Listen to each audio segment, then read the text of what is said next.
One of a Kind with Rob Van Dam is recorded in front of a live studio audience. Rob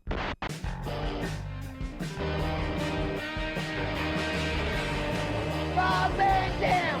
Rob Van Dam! Rob Van Dam!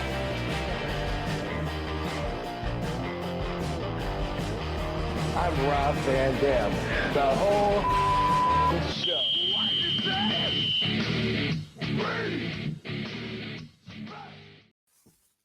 All right. Hey. It's Dominic D'Angelo, and it is RVDTV.com on RVD's YouTube channel, and it is One of a Kind with RVD. It is trash night, but it's an even bigger night because guess what? We got Mr. Rob Van Dam with us. Rob, how are you, man? Happy Trash Day. Thanks, dude. I am fantastic. Glad to be with you again for another episode, even though we just did one like 4 days ago. Just 4 days ago. Like that. Yeah. What's up, Katie? Hey. Hey, Katie Forbes is here too, everybody. Woo. So, yeah. But hey. And that's not all. That's not all. No, it isn't. No, it isn't. This is like my wrestling fandom, ECW wrestling fandom, coming all together. My worlds are colliding finally because my two favorite ECW guys are on the show today. So, Rob, I'll let you do the honors here. Thanks for being a guest on the show, my man, Little Guido. Yeah. Oh, where is he? There he is. Hey. Hello there. What's Thank happening? you for having me. I appreciate it. Oh, thank you for joining, Guido. Man, I've told Rob several times I was a huge mark for you back as a kid, being Italian, and then seeing that there was the FBI, and I was like, oh my god, this faction is fit for me. So, Well, good the to have you on here. those are up, so we did it back in '97. Yeah. 97. You were up out of your seat dancing to my intro, weren't you? Well, I wrestled Rob many times. Sometimes when I would hear that intro, I was like, oh God, it's going to be fun, but it's going to be always a good time, though. Hey, where's that match from IWF that we had? Like, I remember seeing that somewhere. Absolutely. You know what, Rob? Honestly, it took me like 5 years to convince you that we actually wrestled on that, and that was for Eddie Mansfield, IWF, Chubby MC, me, you, Grammar and Slammer or something. Billy Gunn was there back then. Yeah. But that match was out there. I don't know. I mean, I would have to like Google it, but that was for Eddie Mansfield. Someone, either you or somebody, sent it to me, and seeing is believing. I didn't think that we had worked when you said we did way back in '91, I guess it was. Yeah. And then when I saw it, I still wouldn't have known that was you if you didn't tell me. That's why I didn't know. It didn't look anything like you. You were a whole different person. Yeah. I was at that time. I was Damian Stone. I was pretty fat, actually. I was like 200 pounds. I couldn't find it. In a bad way. 240, like heavy in the waist and everything. That's why you would never recognize me. And I started as Damian Stone. Okay. And then later on in life, when you saw me, was after I went to Japan and figured out what I got to do and all that stuff. Then you saw me in ECW, and that's why you didn't remember. But I always remembered you. So. Well, I always tried to make it easy and look the same for you. Yeah, always. But Eddie Mansfield was a character. He was one of the first guys. I got very lucky because he was one of the first guys like I was able to leave New York and to go work for in Florida. So that was like a big deal, even though I had to pay for my own travel there and whatever he gave us bucks or whatever. But still, he did like 5 shows in a row and tapings. And, it was a pretty big deal at that time. Yeah, just being on TV at all. And they had the Universal Studios park before WCW came in and worked there and at MGM. But yeah, he had that way before. So that was cool. Otherwise, how would we have gotten vignettes of like RVD with Marilyn Monroe? One of my awesome prepubescent vignettes. Miss Monroe. Yeah, but anyway, yeah, that was cool. Universal Studios TV, and yeah, he would do 5 shows in one day, and then he would advertise around the park that this as like an attraction. Come and watch these TV tapings, and when you would come in, he would lock you in. You weren't supposed to be able to leave while you're watching. You know, it's a hot set. Of course, you can't open the door and stuff. You know. Soundstage, Rob. Soundstage 23. Yeah, That it was. And you know what's funny? After that, TNA also ran Soundstage 23 and a bunch of other shit. You know, we ran those same soundstages. But I remember the price was next door, and I remember going to like visit that. That was like a big deal. That was like the set. They did California too, but I was like, The Price is Right was also next door us. I remember that. Oh yeah, yeah. Because actually, oh no, what did I do? Family Feud, I guess. Was that there? Yeah, well, yeah, yep, sure was. That was that. Yeah, that was full circle for me because from 90 or 91, whenever that was, Soundstage 23, and then it was like 2010 when I went back there, and I was like, holy shit, it's the exact same studio. 8 years Pretty later. cool. Yeah, yeah. I don't know if my math adds up with yours, but you say from 1991 to 2010 is 8 years? No, it's that 19. There's a lot more. 20 years. No. Okay, just making sure. Yeah. Yeah. Well, Guido, did you grow up a fan and everything of wrestling, or how did you kind of get into the whole aspect of it? Where was it your athletic background? I don't think I had anything like my athletic background because at 10 years old, I really didn't have any athletic background at the time, but I was just a huge, I remember seeing wrestling on TV, which was Channel 9 in New York by me, 10, 11 years old. And back then, I'm sure everybody's heard this story. I've said this 100 times. For me, I was watching Superstar Billy Graham and Bob Backlund and all those goes, Pedro Morales. And I just got hooked on it. It was Channel 9 and I always watching it. And then my father, I lived in New York. So I used to have my dad bring me down to Westchester County Center first and then Madison Square Garden all the time on all the local shows and stuff. And I used to make him wait outside. We waited for all the wrestlers to come out. So I'm a lifelong fan, like many of us are, and that's what makes great wrestlers, because when you love this sport, it comes from when you're a kid and you love it, and that's how I got involved. And then, I never did anything else really up until I pretty much left WWE. And because I started wrestling with UWFI back in the 90s, early independents were like the Savoldis and all them. And then I got very lucky and got an opportunity to go wrestle in Japan for UWFI. And I went there for a couple of years back and forth. And then right after that ended, ECW was just getting hot. I mean, it was after it was ECW Extreme, but it was just getting going and everything. And then I got an opportunity to go there, and then, Paulie brought me in as Damian Stone. And, I just kind of hung around for a while. And then all of a sudden he's like, you're Little Guido. And I was like, okay. And that's how it went. It worked for me. After that, JT Smith was already doing it. He's like, you're his cousin. Lost Battalion Hall.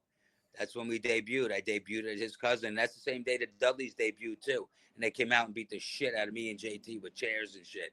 Lost Battalion Hall. Rob knows Lost Battalion Hall. Sure. Yeah, but JT wasn't already an Italian, was he? Yes, he was.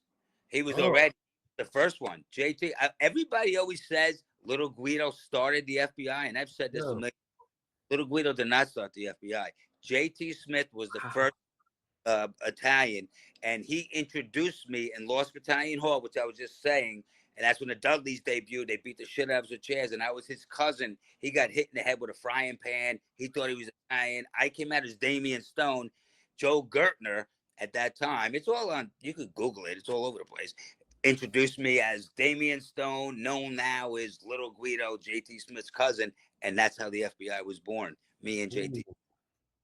Wow. So JT was the OG one. He was the OG one. So everybody always said I started. I did not. JT Smith started. How about that? That's great. Man. Oh, yeah. Such cool stuff about all that, everything like that. So, we brought you on here too to talk a little bit about Sabu, obviously, and we've been having a lot of great guests on here, from Taz to Tommy Dreamer, and now you too, to talk about. What was your first interaction with Sabu? Do you remember all that, and how did it all go for you? Yeah, I obviously I met Sabu when I went to ECW, and when like I said, when I first started working there, it was like early 95, 96. He was in and out at that time, or 94, 95. I might have the years a little mixed up, but I didn't really meet him until like 90, beginning of 96, where I was actually hanging out with like Tracy Smothers, Tommy Rich. They were like friends with him. I knew, you know, Rob a little bit, but I really wasn't in that clique. Sandman I knew from back in the day. And then all of a sudden we all started, you know, hanging out together. We had little cliques like we all did, you know, we all just hang out in certain things. And I remember one time, I think I started hanging out with Sabu a little more with the guys. And it's funny because I mentioned this to Rob. I said I have a good story about him. And this is the way Sabu is, and I think you would understand, Rob would understand.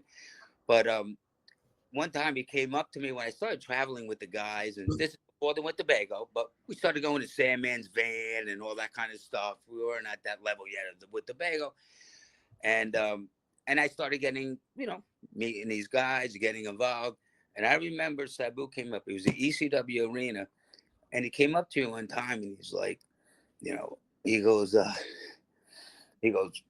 don't like Stooges. And I was like, okay. You know, I said, okay. He's like, I don't like Stooges. I don't travel with Stooges. And now I'm traveling with him now. This is like a first. I already did a couple of times, but now it was getting like convenient. And I remember that. I said, all right. I said, why? I said, he goes, you travel with the Office. And I'm like, well, so backstory a little bit. I started with Taz, all those guys. I was very good friends. We all lived like 20 minutes apart from each other. Paul Lee lived only like 30 minutes from us. So we all were right there. So I used to go to Dreamer's house, leave my car there. Then we would go pick up Paulie and then, you know, drive to the airport, go do what we had to do. And then they would go do what they got to do. Then I would just hang out with the boys. But he's like, you travel with the Office. I'm like, Sabu, what do they don't know? Like, who am I telling on? I gotta tell on you. This fucking locker room's fucked up. What am I telling on? He's like, well, I don't try. It took a little while for him to warm up with me. It took him a minute. It really did. I never actually said that story, but I thought of it after the passing because I never shared that. But that's just his passion and the truth about him. And that's the way he was. And I think Rob could attest to that, I would assume, you know. And that was just a great story. And I just was amazed. Like, you know, he basically didn't understand what he meant because I wasn't telling anybody. Yeah. Right. That sounds like him. Yeah. But he's a great person. Do anything for him. So. That's what we hear. I mean, like Rob obviously knows, but like everybody, like, you know, that we, from Taz to Tommy Dreamer, and then just everybody that you see online and all the great stories that they share about his generosity and kindness and stuff like that. It's, you know, he was a guarded person, but it's cool that, you know, when he opens up to you, which is great. 100%. Got to be in a circle. And be let in his inner circle, you know, it takes a minute. It really does. Right. Yeah, he never wanted to be super approachable and have, you know, everyone feel super comfortable with coming up to him if they were strangers anyway, you know. He wanted to be more like the Sheik and have that aura about him that was more mysterious, intimidating, and, you know, he'd rather have you be scared of him. I remember when we did a signing in Japan one time, and all the fans are lined up, and they take a picture with me and I guess me and Sabu both at the same time. And then after Sabu, you know, felt funny because he hadn't done it that much at that time, and it was something I had to kind of had to bend him into even doing that. But, you know, so he would do this, and then after the camera, he would kick the fan in the ass, boom, every time. Go on, get out of here. That was his way of compromising and being like, all right, I'll do a stupid baby face picture with a fan, but they're getting their asses kicked. A little pat. And then everyone Little Pat. they'd be like, oh, they'd be like holding their ass, like scared to turn their back on them to pose for the picture. Pretty funny. That's good stuff. Yeah. Yeah. Guido. Oh, go ahead, Rob. Well, I was just gonna say, you were talking about Sandman. I remember one time when I don't know where we were, but Sandman found two parents, wrestlers' parents, outside somewhere. Like they had just pulled up to the building or whatever, and he thought he was being helpful. So he's like, "Oh, hey, follow me," and he took them. And he, come on, and he took them and had him walk with him all the way down the hallway and stuff. It came in to the arena, this in the daytime, before the show, and brought them to me and goes, Van Dam, and he's like pointing at him like he's real proud of himself or something. It was your parents. Yeah. They were just like, oh, thank you. Like they didn't have any idea why they were following him all the way in. And You know what? I actually met Sandman a few times, actually, from ECW. And my parents are doing very well right now. Awesome. Oh, really? Very good. Nice. Very good. Tell them I said hello. Rob, I will. And they know you did know your name. Katie, I'll tell them you said hello too. I'm sorry. Yay, thank you. All the guys just Wait, now, but in the early, well, no, Rob, I don't think you ever came to my parents' house, but in the early 90s, Tommy Rich, Tracy Smothers, back 97, 98, when we did the New York area and stuff, we would go to my parents' house because they lived right in New York near the Hammerstein Ballroom. I went there, dude. I went there, actually. oh, You Yeah. did. I wasn't sure if you did. Okay, yeah, that was my dad's house. Yeah, up in that, Yeah, I and, remember that. New York. Yep, Queens and all that stuff. Yeah, good times. oh yeah. Yeah. What were your parents? Was your dad a wrestling fan too, growing up? No. I was a wrestling fan. My dad just started taking me down to all the shows when I was like 12 years old because I started watching it. Always supported me 100%. And, I never went to college or anything. And when I told him at 19, after I graduated, I was going to be a wrestler and try it. And he did what all our parents would be like, what the fuck? What are you doing? Blah, blah, blah. I was a cool guy anyway, which he didn't do that.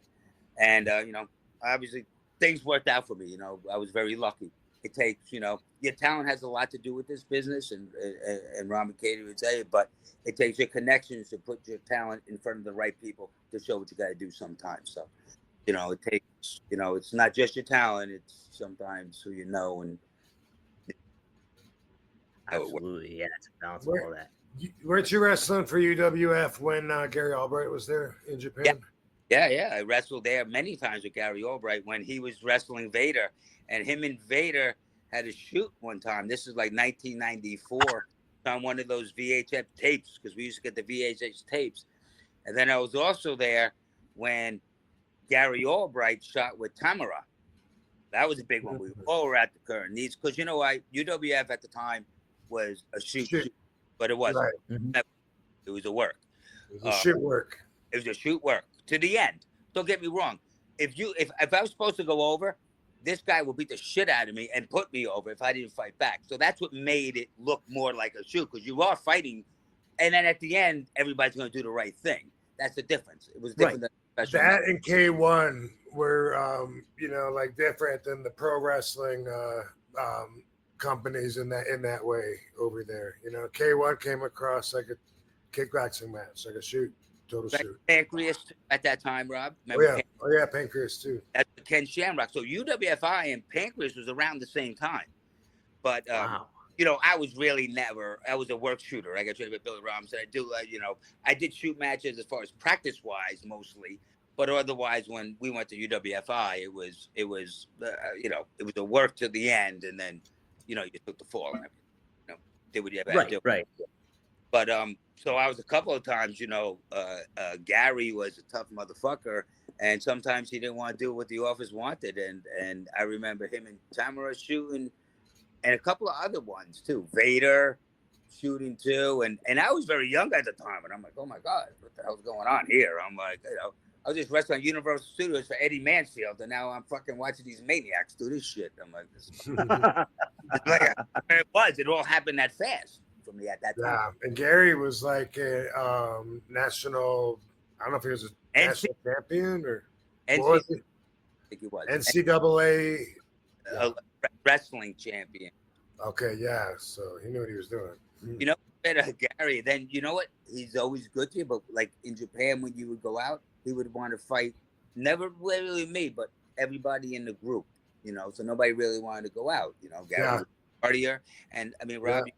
This I'm just telling stories. Gary was very rough, and you know, nobody wanted to deal with him at 3 a.m. in Tokyo. That's that's the Gary that I knew. And I love him.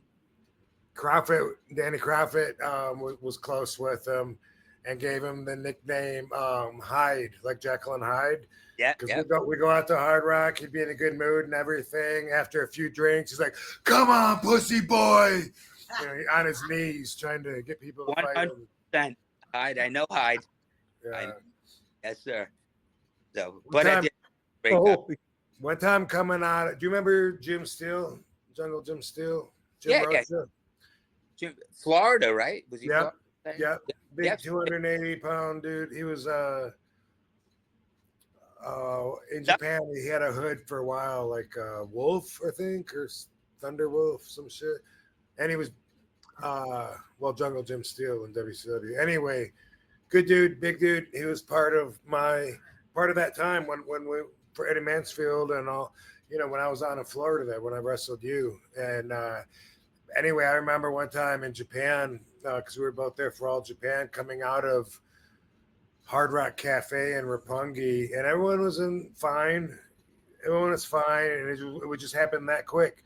You know, we walked out, and we're on the walkway to the main street from Hard Rock. You know, it was sunk back in there, and then all of a sudden, Gary just stops and goes, "I'm not going anywhere with him," and points Jim out. He wants to fight Jim. You know, and then whoa, what's going on? What's going on? He's Ace's boy. Like, fuck you, you're a stooge. I'm not going anywhere with Ace's boy. And Jim was like, he pulled the Sabu on me. Oh, did Sabu do that? Oh, yeah, kind of.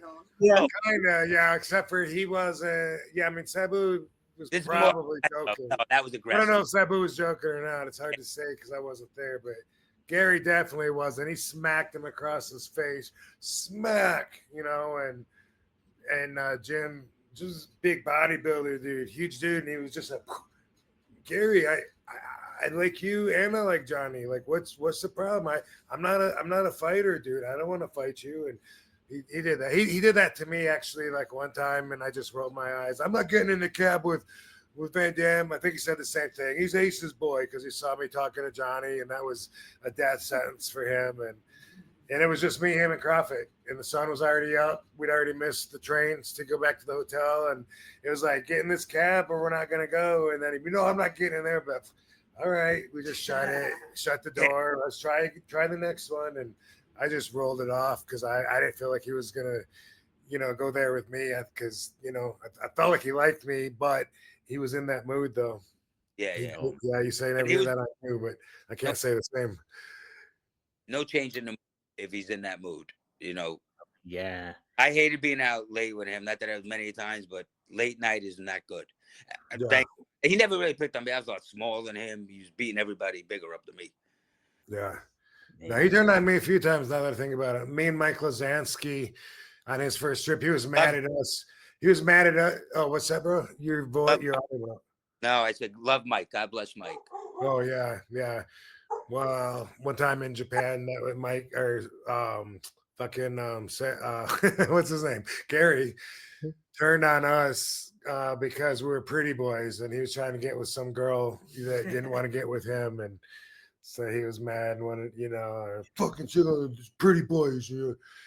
Man, the scariest thing. One time he was diabetic and he had to take the shots and stuff. Oh. And one time me and him and Bobby Duncan Jr. were in a room, and Gary was falling out hard. You know what I mean? He was just like, he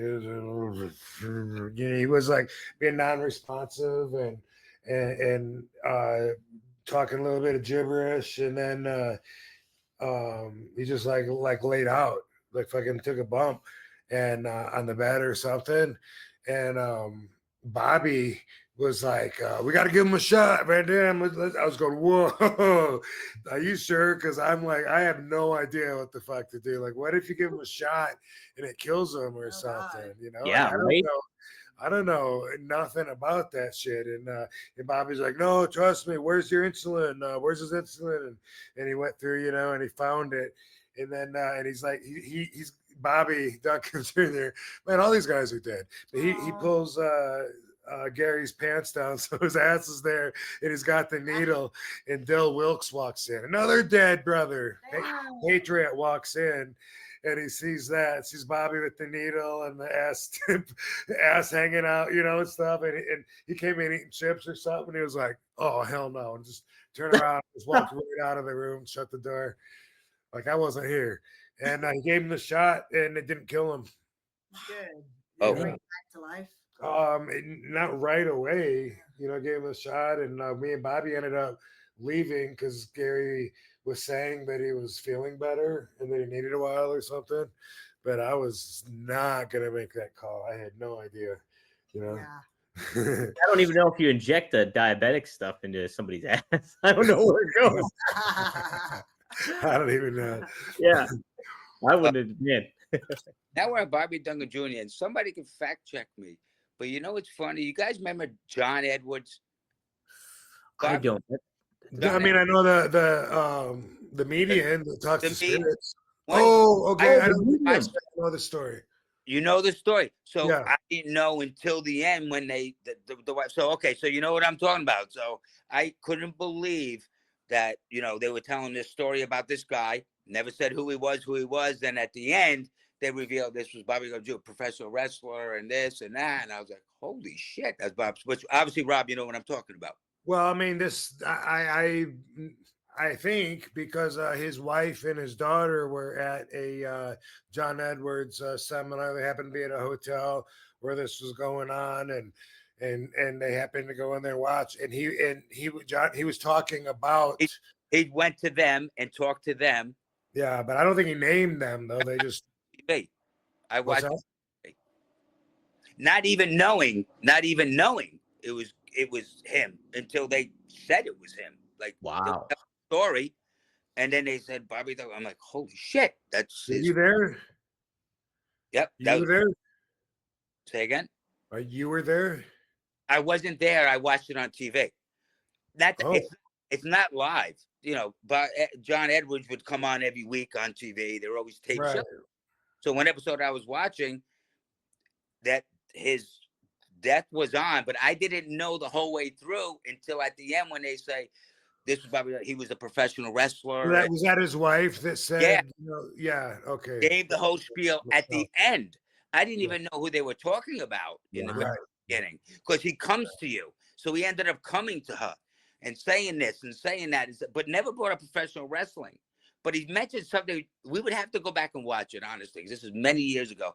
But it mentioned something about a spotlight type of thing, but never wrestling. And then when they went to her afterwards and interviewed her, she said, my husband was Bobby Duncan Jr. But I'm like, fuck, there it is. There it is. I'm sure we can Google it. Oh, yeah, I bet you. I'm trying to do some searching right now, too. Man. But yeah, I forgot about John Edwards. Yeah, the medium. Yeah, that stuff's interesting. Katie and I had somebody tell us that this is hearsay, but that a median told her that Sheik and Sabu's mom and Melissa came for him that night, and this person was there when Sabu passed and said that he kind of resisted, and they said no, it's time or something, and they were there for him, and I find that fascinating. Like, that's a future conversation that I look forward to having.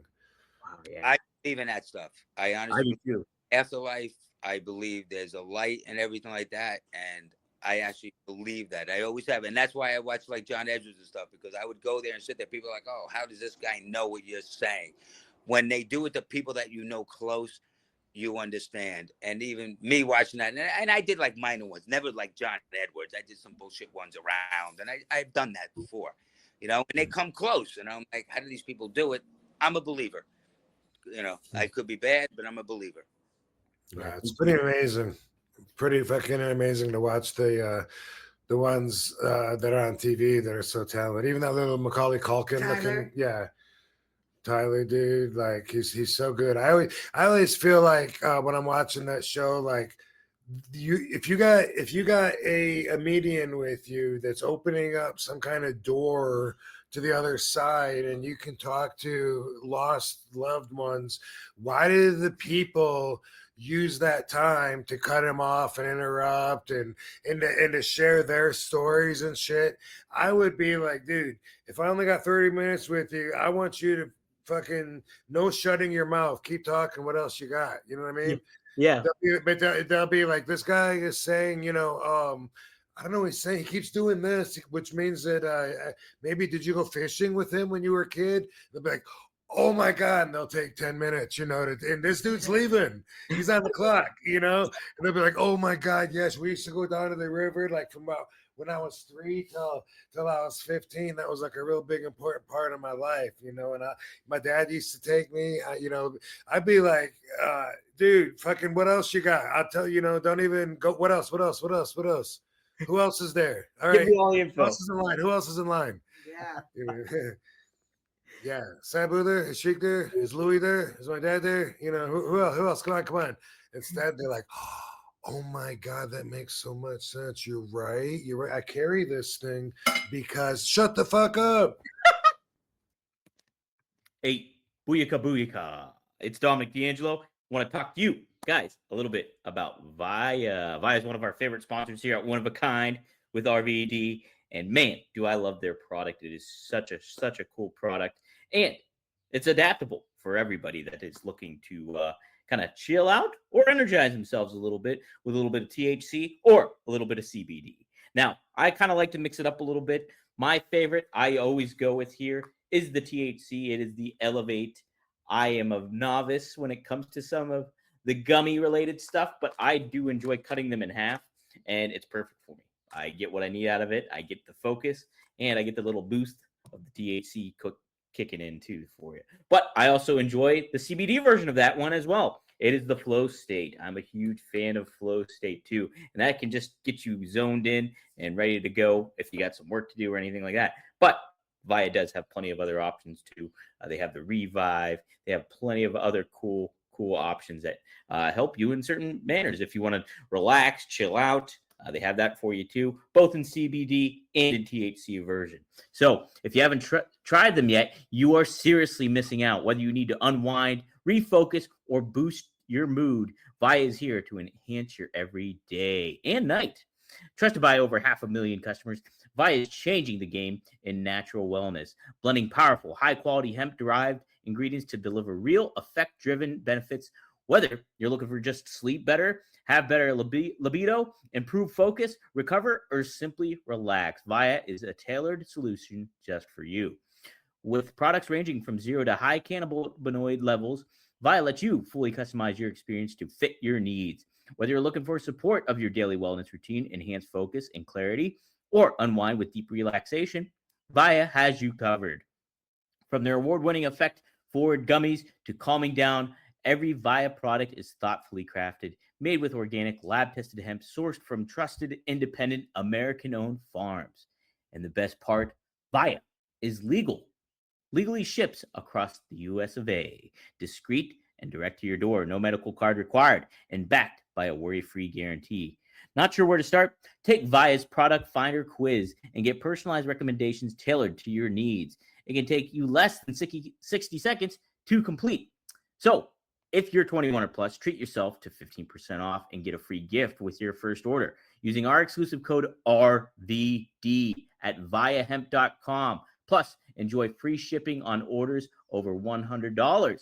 That is VIIAHEMP.com. Promo code RVD. Like I said, I love the Elevate here. Elevate's my number one, especially with the THC. Cut it in half, does the trick, what I need. But I also, my other choice is the Flow State. Those are my top two. What are your top two? You can get your points here. If you're 21 plus, check out the link to Vaia in our description and use the code RVD to receive 15% off, free shipping on orders over $100. And if you're new to Vaia, hey, you get a free gift of your choice. After your purchase, ask where you heard about them. Please support our show and tell them that we sent you. Enhance your everyday with Vaia. Yeah. Talk about being on the clock. Anyway, that's my thoughts on it. Gary and Sabu got along really well because they like to party heavy, you know? Yeah. That seems to be a common denominator. But Sabu got along with everybody. But Gary was jealous also that of my relationship with Sabu. It was weird. Aw, Yeah. Really? It was weird, yeah. because he wanted you to be his bestie. He wanted Sabu because Gary wanted Sabu to be his bestie, and I was Sabu's bestie. So he would sometimes say that, or be like they should be tagging and this and that, and yeah. Guido, who did you befriend early on, like in your wrestling career? Who was like somebody that you got really close with starting off? Actually, guys, when I first started was actually Kodiak Bear, who Rob may know that. You may know Kodiak Bear. He was a good friend of mine. He never made TV anything. These are guys that helped me early on. You know, if you're asking me for names or you're asking me for guys that helped me that you probably may not know who they are. Yeah, it could be both, either one. Yeah, if you want to give them a shout. Gino Caruso helped me tremendously. You know, Kodiak Bear, Rocky Jones, Jerry Fazio, who wrestled in the WWE as Executioner, which there was 1,000,001 of them. You know. Yeah. And these are all guys that helped me in the very beginning before I ever, just when I was starting independence and stuff. And the Savoldis is how I started. And when I started with Mario Savoldi, Tommy Savoldi, they were running the IWCCW. And Rob, you might remember this. It was on a sports channel in New York. And, I started working for them. And it was me, Tommy Dreamer, Taz. Taz was actually a Tasmaniac at the time. Flex Lavender, and we were on a sports channel. And that's how I met all those guys. So I got friendly with them. And then I ended up going to UWFI. And then ECW became Extreme Championship Wrestling. That started to turn over. Yep. So when I came back from Japan, when UWF closed down, I remember I called Pablo Marquez. Rob, remember Pablo Marquez? Of course. I went to Puerto Rico and I wrestled for Carlos Colon, and Pablo was there, and this is just when UWF closed, and he's like, "Oh, I'm wrestling ECW," and he goes, "Tommy Dream is there, Taz, blah, blah," and I knew all those guys. I said, "Oh, wow, tell them I said hello, tell them, he's like, "Oh, come to ECW." I said, "Well, tell them I said hello." This is then. I said, "Okay." The next time I went back to Puerto Rico was like a month later. He's like, "Oh, Tommy Dreamer told me to call him, give him a call. And that's how I started. I came home, I called Tommy. He said, "Come down to Lost Battalion Hall, Queens. Not Elks Lodge, Lost Battalion Hall. That was the first one we used to run. And that's where I met Paulie. And they introduced Paul. And I didn't do the Little Guido gimmick for a long time there. I did Damian Stone. He used me, not on really TV. Well, he did just beat me up. But it was like 3-4 months until all of a sudden he did the Little Guido thing. And then all of a sudden I became JT Smith's cousin. Yeah. How was it too pairing up with like Tommy Rich and Tracy Smothers and all of that? Rob could tell you I had a lot of headaches early on, professionally with these guys, great. I love them, but they put me through the mill, New York broke my fucking balls, and Rob knows exactly what I'm talking about to a point where it was. Rob remembers Michigan, I believe. Was it Michigan? Wherever you were in that house that time. I think me and Tracy got into it a little bit. Sabu was there. You might not remember, but. Yeah, it sounds really familiar, but I can't remember. I never mentioned it. It was in a house. We went to that guy's house that used to always have us over. Oh, right. Yeah. And me and Tracy got into it to face. Really? Yeah, maybe Ohio. I think your guy was And a cop. I talked about that with Tracy way before I bet. Yeah, yeah. It's all crazy. This But was- and Tommy Rich, like his whole attitude was, "You're a punk." You know, Yeah. that's all.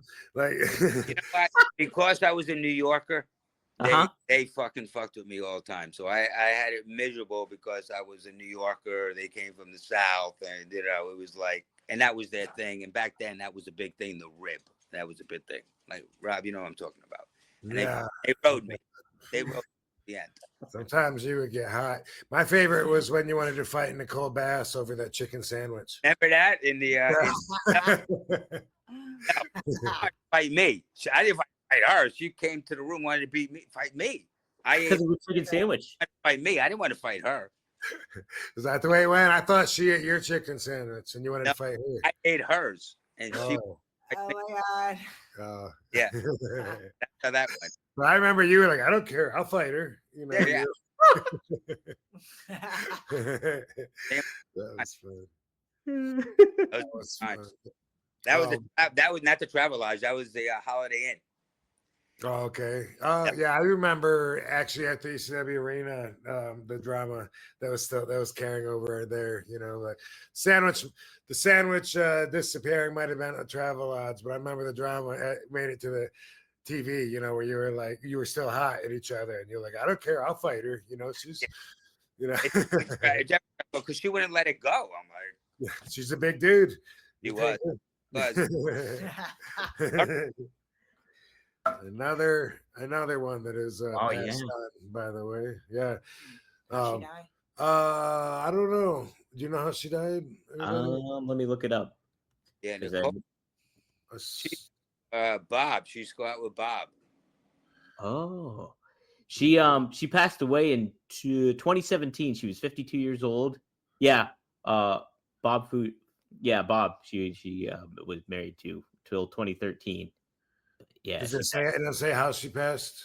Taking a look. Let's see. I'm sure I saw her like shortly before that in New York City. Just they say girlfriend Kristen Marone posted a statement on Bass's official Facebook stating that Bass has been hospitalized after being found unconscious at her apartment. Is later declared medically brain dead following a heart attack. So it was a heart attack. God. Wow. Yeah, she had a heart attack. Spectacular. right. Damn. Jeez. So, But anyway, like the back in the ECW, when it was kind of cliquish, you know, everyone got along, but people would go hang out with people that or would be magnetized towards people doing what they wanted to do, you know. So like when I would always be smoking, me and Sabu, Mustafa, Spike Dudley, and we would find a place outside to smoke, and Little Guido would be there with us for like the first half of it, and then he would just disappear. Like he would never say goodbye. He would do one of those Irish goodbyes, we call it. And it was like every time, like he would only want to smoke so much, and you were always kind of a little paranoid, like looking over your shoulder while you were doing it. And then pretty soon it'd be like poof, be like, "Hey, where'd Gwiz go?"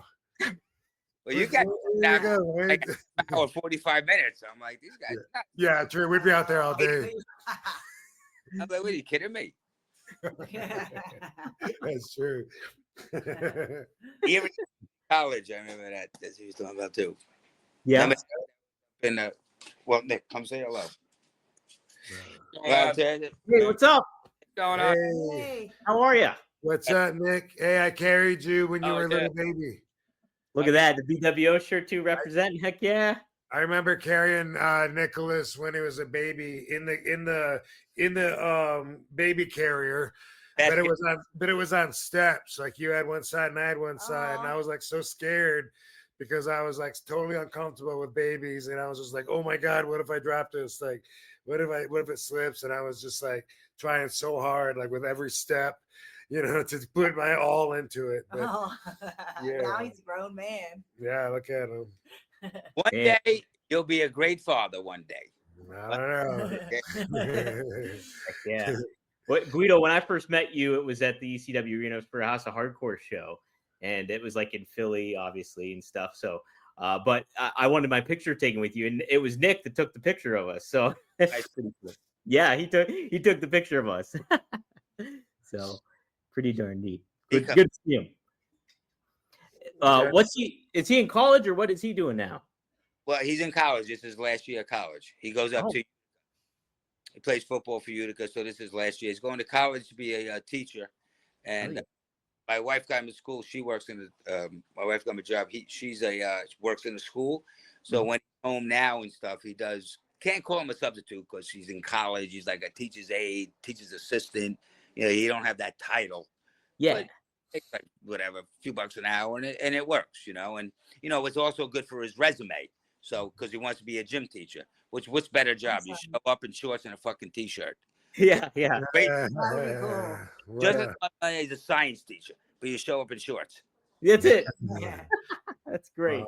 I get how he got the fitness interest from you because another thing I remember we would be either at the Travel Lodge or eventually we moved to the Holiday Inn in Philly, but we would be partying till 2 or 3 in the morning, and I mean hell, we didn't even get out of the TVs until at least 1, but and then we go drink the bar till it closes down, then we hit the hotel rooms and shit. And then Little Guido would get up and jog like 8 or 9 in the morning or whatever.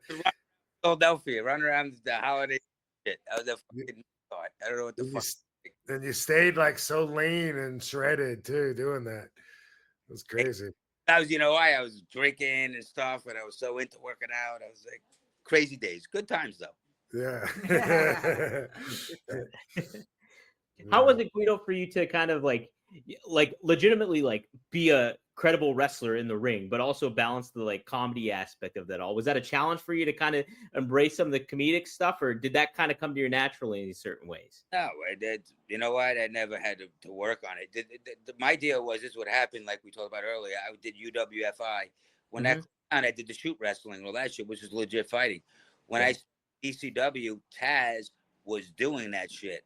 So there's no way they would ever thought of bringing me in and using any of that, you know, because was the guy doing the shoot fighting. That was what he was doing.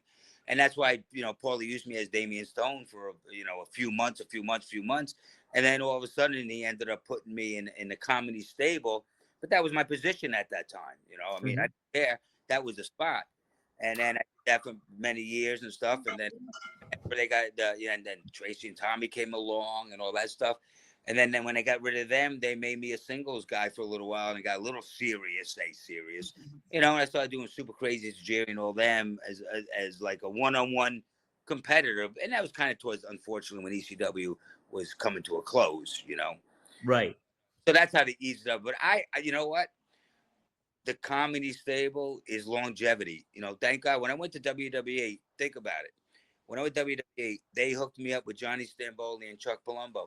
Me being with them in 2002 as a cruiserweight. Now there's me, Jamie Noble, you know, Shannon Moore at the time, Funaki, even Chavo. You know, there was like 8 of us, and they were doing the cruiserweight thing. But I didn't do that for a while because they had me with those guys. I was actually working. We were doing stuff with Brock Lesnar. We were doing stuff with Batista because I had these 2 bodyguards with me. The first year and a half I worked there, I came out with a leather jacket. I didn't even wrestle. I was a man. I take like a bump a night. But those guys, because of that gimmick, had me not doing nothing with the cruiserweights for like, I don't know, 2.5, 3 years before they broke Johnny and Chuck up and stuff. Then I got dumped into the cruiserweight division, but then I was at least fresh there because I was not part of that when they were doing all that stuff. I was very lucky, and by me being with them, I did stuff with Brock Lesnar. You know, I was able to be involved with big time names, which puts us, you know, on the map. You know, do stuff with Undertaker, all those guys. You know, Eddie Guerrero, Benoit, get a chance to wrestle everybody there. You know, so you know, I was very fortunate. I really, really was. It was such a neat dynamic because the FBI was so different in the in ECW, and then you get in with Chuck Palumbo and Johnny Stamboli. It was a different kind of vibe going on at the time with all that stuff. And yeah, they had a different vibe. I don't think ECW really had a vibe. You put me and JT together, actually, and we just fucking went out there and did what we did, and they evolved, you know. And then the way that ended, JT quit. I don't know, you know, and he. It ended. He quit, went to move to Virginia. Oh, okay. Wow. Okay. So yeah, then he was. Mm-hmm. Did you get trained by Johnny Rod's Squiz? I was not trained by Johnny Rods. I was trained by Kodiak Bad, Gino Caruso, and Mike Masters. In Okay. Parsippany, New Jersey. Johnny Rods did. He was in Brooklyn. He did Taz. He did Angel. He did Big Vito, Tommy Dreamer. They all came out of Johnny Rods' school. I came out of Parsippany. I met Gino Caruso recently. Actually, he was with God. As soon as I go to say his name, I blank. Damien. Damn, the one Louis called Padded Guy. Padded Guy. There was this. Damien. I don't know. Damn it. Anyway, we did some footage for a video game. What do you call it when you put the sensors on and film it? Motion capture. Motion captions. Yeah, we were doing that in a school, I guess, that Gino Caruso runs now. That's the school I went to in 1991, where you went in Parsippany, New Jersey, because I did the motion captions there too for this. But I started that school in 1991. I was in Parsippany, New Jersey. You got up the steps, you went to the left. That's where I went to wrestling school, and Gino trained me there. Devin Storm. That's what I'm Crowbar. Yeah, sorry, Crowbar. Blanking. Yeah, Crowbar. But Devin Storm used to train up there, but Devin Storm was trained by Mike Sharp. Oh, yeah, Iron Mike Sharp. Yep. Yeah. Wow. So Wikipedia's got it correct, because I think they have you being trained by Billy Robinson on there. Well, no, they do have it correct, but Billy Robinson trained me in shoot style. So when I started special wrestling in 1992, I went to the Parsippany where Rob's talking about in that school way motion captions, and I started my wrestling career there. Not career. I started training out of school, and I trained for like 3 years professionally. Then I went to UWFI, and I couldn't do any American style. They would not, because that was like a shoot style, and they wouldn't. Only thing that the good thing that saved me there is they trained me on the shoot style, but I was already an amateur wrestler. They didn't have to teach me that part. I already knew how to wrestle. So all they had to do is add the submission, which I knew nothing about. You know, so I got trained by Billy Robinson in the UWF style, shoot style. I got trained professionally by Gino Caruso's school of Kodiak Bear, Mike Masters, and them guys. So I got trained 2 different ways because it's 2 different styles. Wow, so well-rounded there, right there. How about that? Dang, man. How was it training with Billy? Was it, because I've heard stories about him being a bully and certain things like that, but was he pretty good to you overall? By the time I met him, he wasn't a bully anymore. He kind of took me in under his wing. Billy Scott, Gene Leidick, who I think Rob remember Billy Scott, Gene Leidick. They were big time. Tom Burton at the time. Tom was a little bit of a dick, but wasn't Gene Leidick Jeff Husker? Same dude. I don't know. That. Isn't he North Carolina dude, like a football player? No. I'll Google him after this, but I don't think so. But Gene Leidick, we lived in Tennessee together. He did the UWF stuff, and that's where we all lived. So that was it. I feel like it was the same dude. Maybe it's Jeff Husker. Might be. I don't know. I don't know that. Never heard that name. Jeff Husker, Rob? Is that what you in South Atlantic Pro Wrestling. Jeff Husker. They called him Jeff Husker there. I think that's it, dude. Shoot wrestle. Me, him, and we all lived in a house in Nashville with Billy Robinson. And they used to pay me to train in Nashville 5 days a week, and then they would send me to Japan. Not just me, but the group every 3 weeks.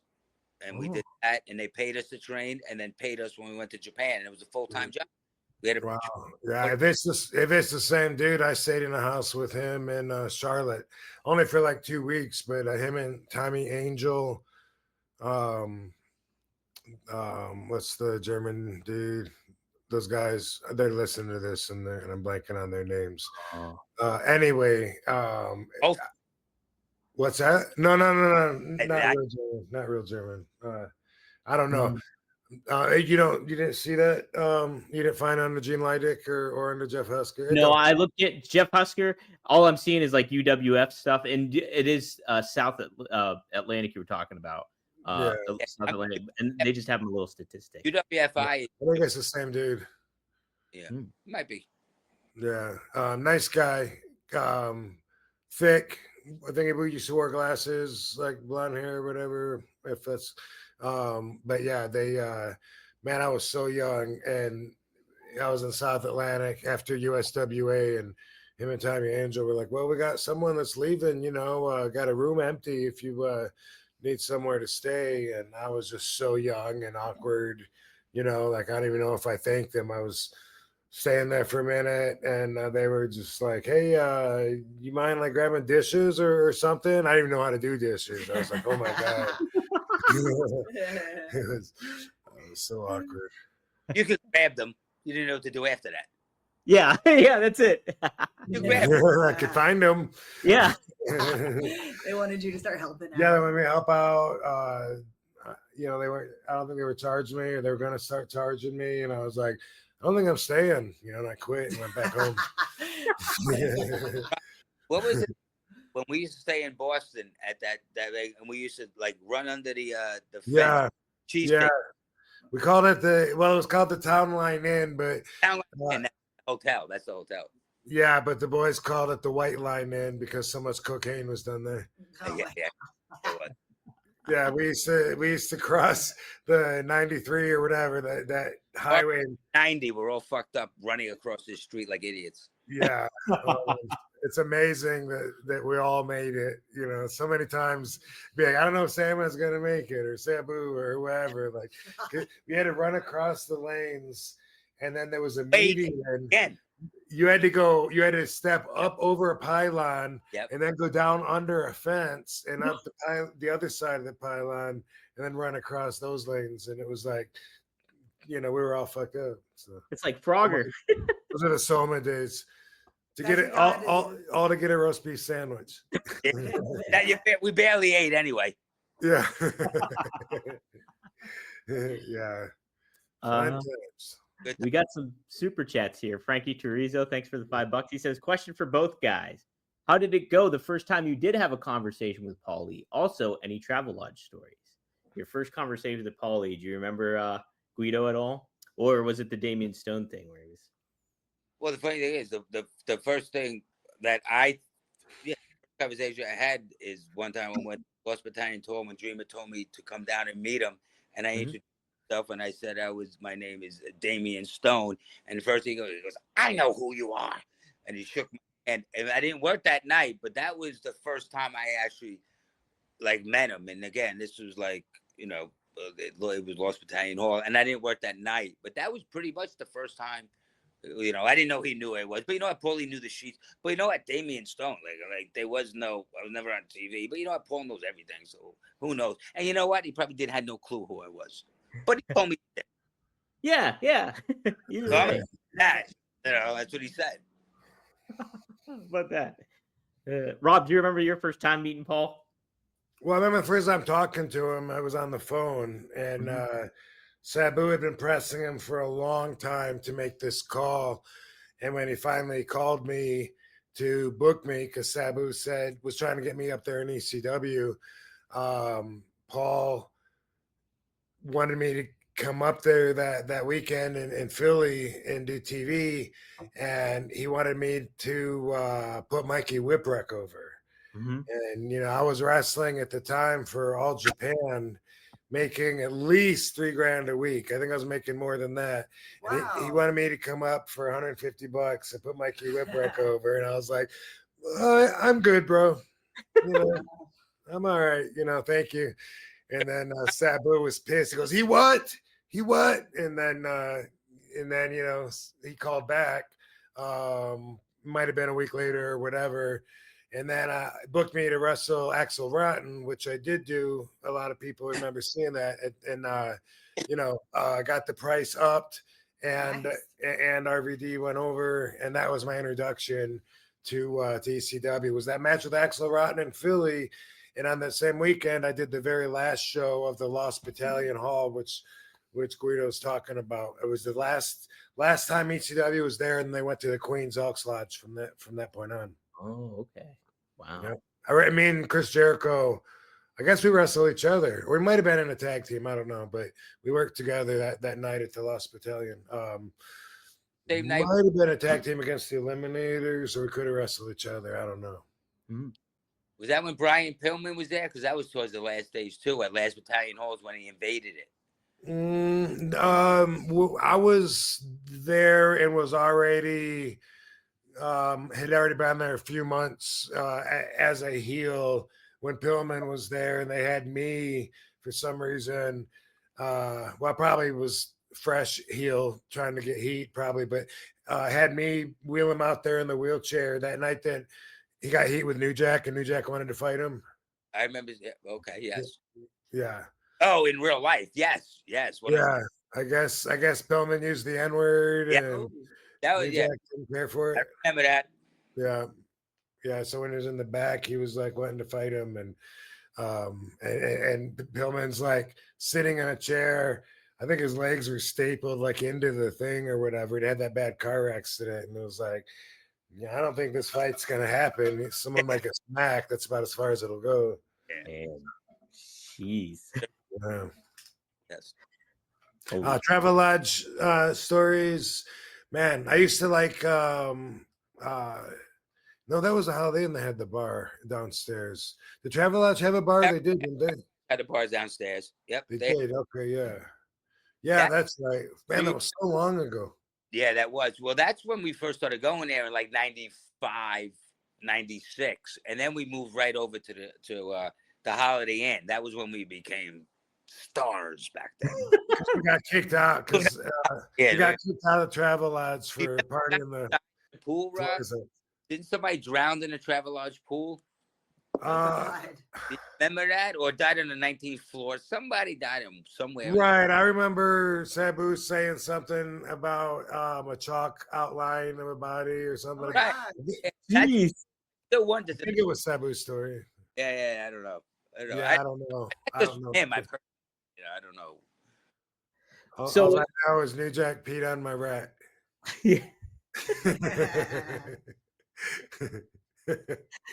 Yeah.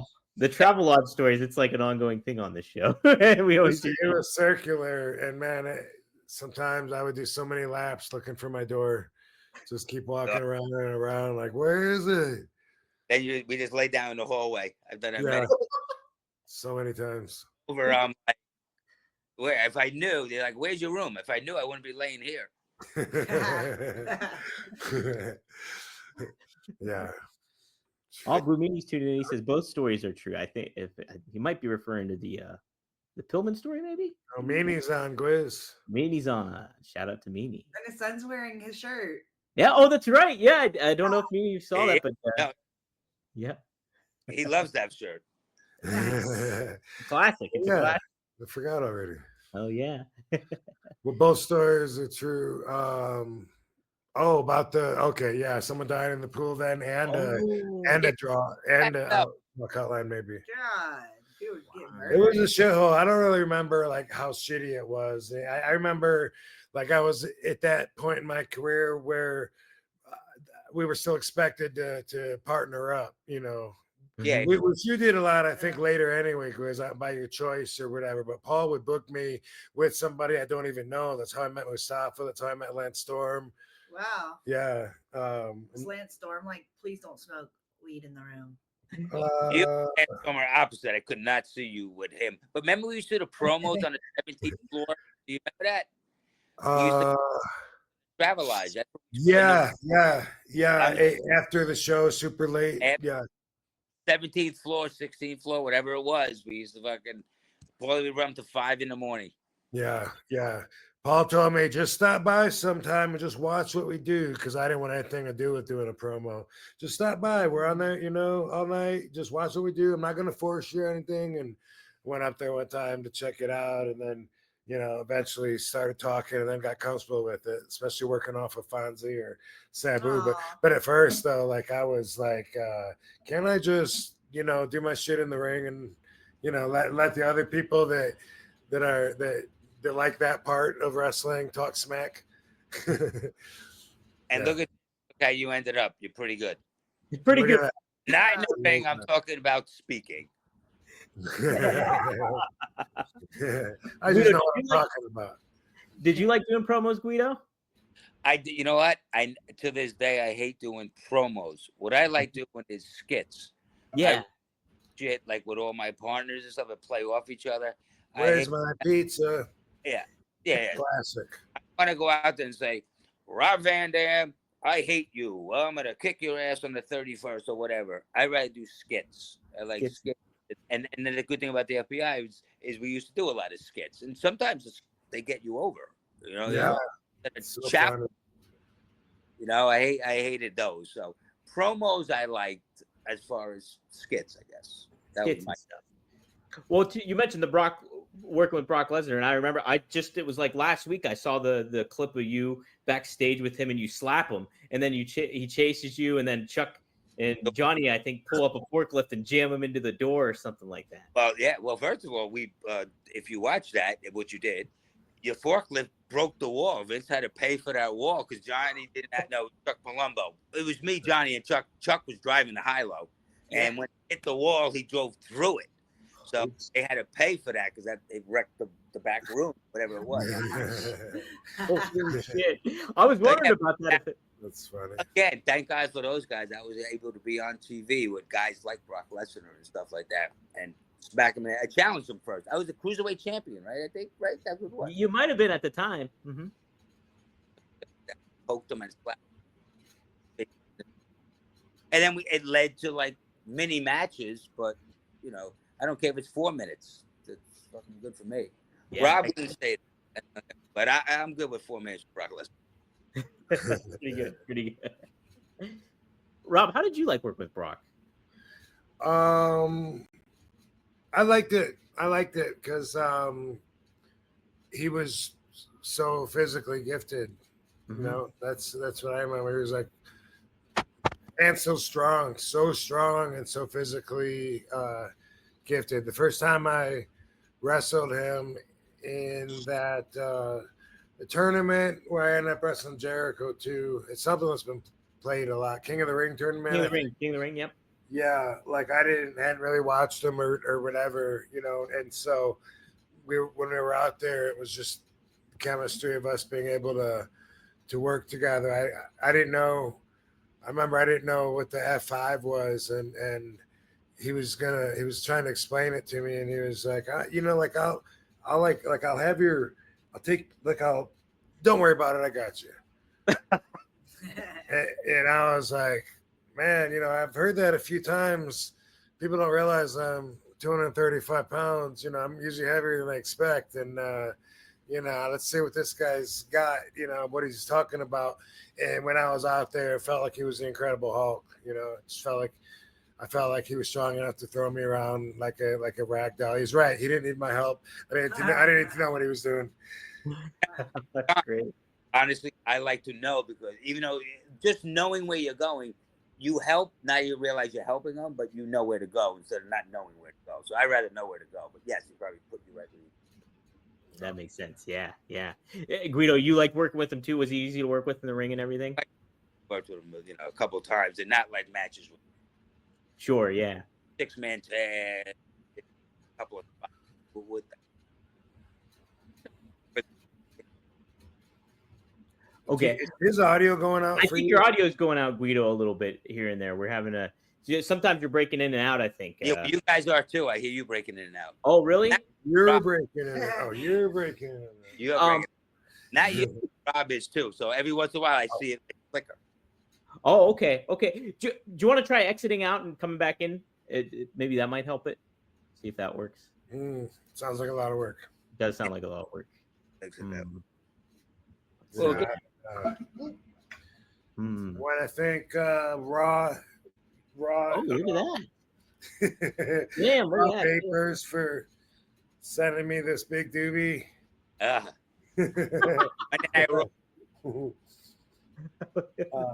It's like a pillow. Yeah, and dog toy. All right, pour out.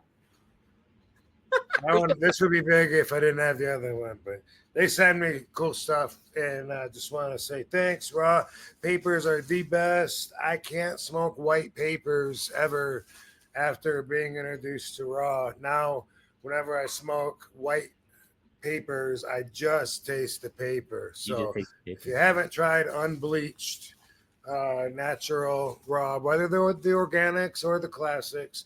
Huge difference, and the flavors night and day. And then here's something too, gimmick they have where I think I might have told you about this, but you put a joint, you put a joint in the middle of it so that you can like pass this.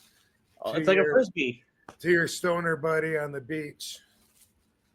That's great. Catch it, hit it, pass it.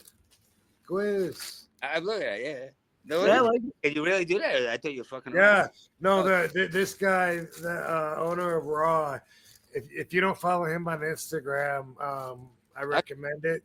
But he's always inventing new stuff, like new ways to solve problems that every smoker deals with, but also just different ways to hold it, to hold it or to put it out temporarily or whatever. He must just sit around like all day and think of new things that people who smoke weed would find interesting, and he fucking invents it. So How about that? That's pretty crazy. Yeah, impressive stuff. natural way to roll. Natural way. Frisbee it up too. Frisbee it up. Here's a question for you, Guido. Any Booker T memories or stories? Booker T was always funny in the locker room.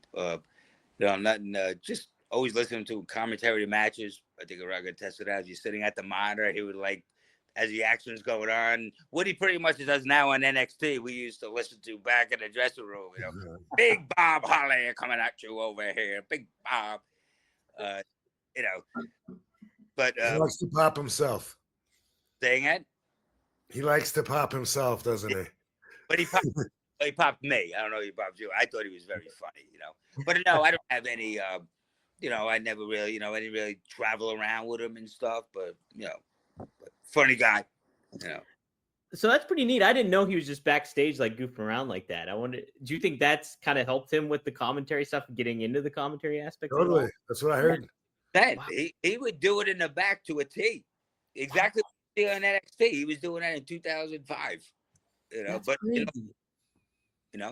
That's, believe it or not, and I think Rob can attest to this. John Cena ended up getting his whole start is when he was rapping on the bus. Back in the day, he was just doing house shows. This is like 2002, 2003. And he used to rap when we would go everywhere. And that's, and then all of a sudden, I think Stephanie heard it or however the rumors went. And all of a sudden, that's how he ended up. He was just rapping on the boys in the bus, and he was good at it. Like, do something.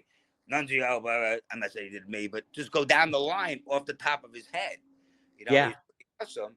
And then the office caught wind of it, or Stephanie, and I believe that's how we started, as starting his rap gimmick. So yeah, it all starts in the dressing room sometimes.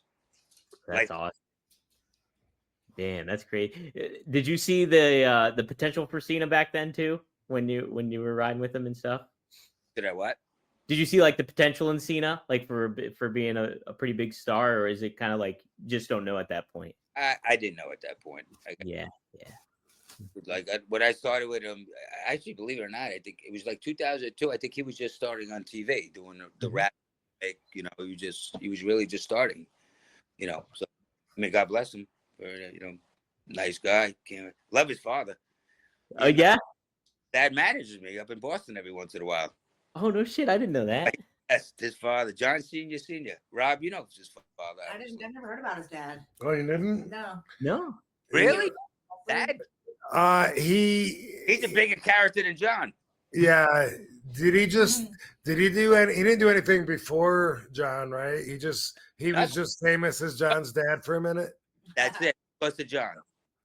I was at an autograph signing with him one time, and I didn't understand. I didn't know. I'd never heard of that, and I was like, "What?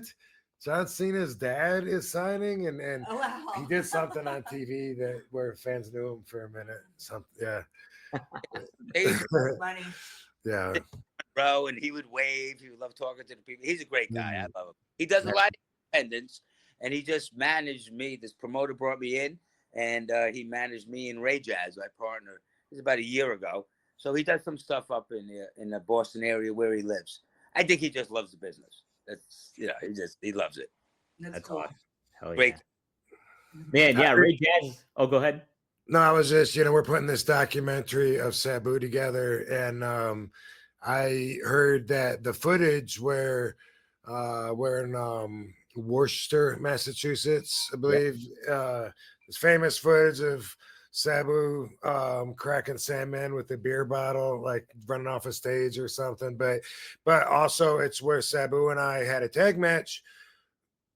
I don't know if it was, I think it was the Eliminators, but I could be wrong about that. But anyway, I learned this night not to ever have a table upside down because how dangerous it was. But me and Fonzie were pulling a table in, legs were straight up, and out of nowhere, Sabu just came out from the sky doing a moonsault, and his face landed like right on the leg. I saw it go right into his face, and he instantly like rolled right out of the ring with a trail of blood. And I thought, oh my God, we just killed Sabu. Like it was almost like one of those slow motion things. It happened right in front of me, and I couldn't stop it. Just like no. And what happened was look at him right there, bleeding fucking out of his fucking face. Up there. Anyway, he you got it. Damn it! Where's the TV? There. What happened that night though was that the leg of the table went right into his mouth and knocked his back teeth out. He had to fucking wire his teeth back in and shit afterwards and stuff. But I learned afterwards how dangerous it is to have a table upside down. And I learned a lot in ECW, unfortunately at the expense of others. But I mean, I was green. I started in January 96 in ECW. So not only had I only been working, since 90. So, this is my 6th year. I've only been working 5 years or so. But also, I just graduated from high school like 5.5 years ago, like in '89. And so by 96, I am a baby. But but I'm thinking about some of the things I learned. Like throwing chairs at someone, busting them open, and being like, "Oh, I guess I should have better control over that when I do that." Like I had a little bit of a name when I went there because of All Japan, WCW, Indies, but I was green as fuck, looking back at it and stuff. But speaking of Sabu, I got an update. Oh, okay. Yeah. So we are talking June 21st is going to be services in Lansing, Michigan for Sabu. There's going to be services to be announced soon that will be scheduled here in Las Vegas. They're talking about doing it in the Northeast too, possibly Philadelphia. I've also heard someone wanting to do it in New York City, but the family had the Las Vegas and Lansing in mind. I believe they'll get behind the one in Philly too if that's what we're going to do. But we do have a place now. It's called the Copper Moon is the name of the funeral home for June 21st. 1247 Center Street, Lansing, Michigan. So we can put that up in print for everybody. But last week, I said we're gonna have an update with the place, and now we got it. So I will be there, and I will see any of you that make it June 21st. Copper Moon, and you'll be there too, baby. Yep. So I'll be there. So that's our update. We're still waiting on the other stuff that we were waiting on. Yeah. Okay, cool. Well, yeah. If you fans that are just what day is that? June 21st. June 21st. Let me take a look at the calendar. I haven't looked. June 21st is a Saturday. Okay.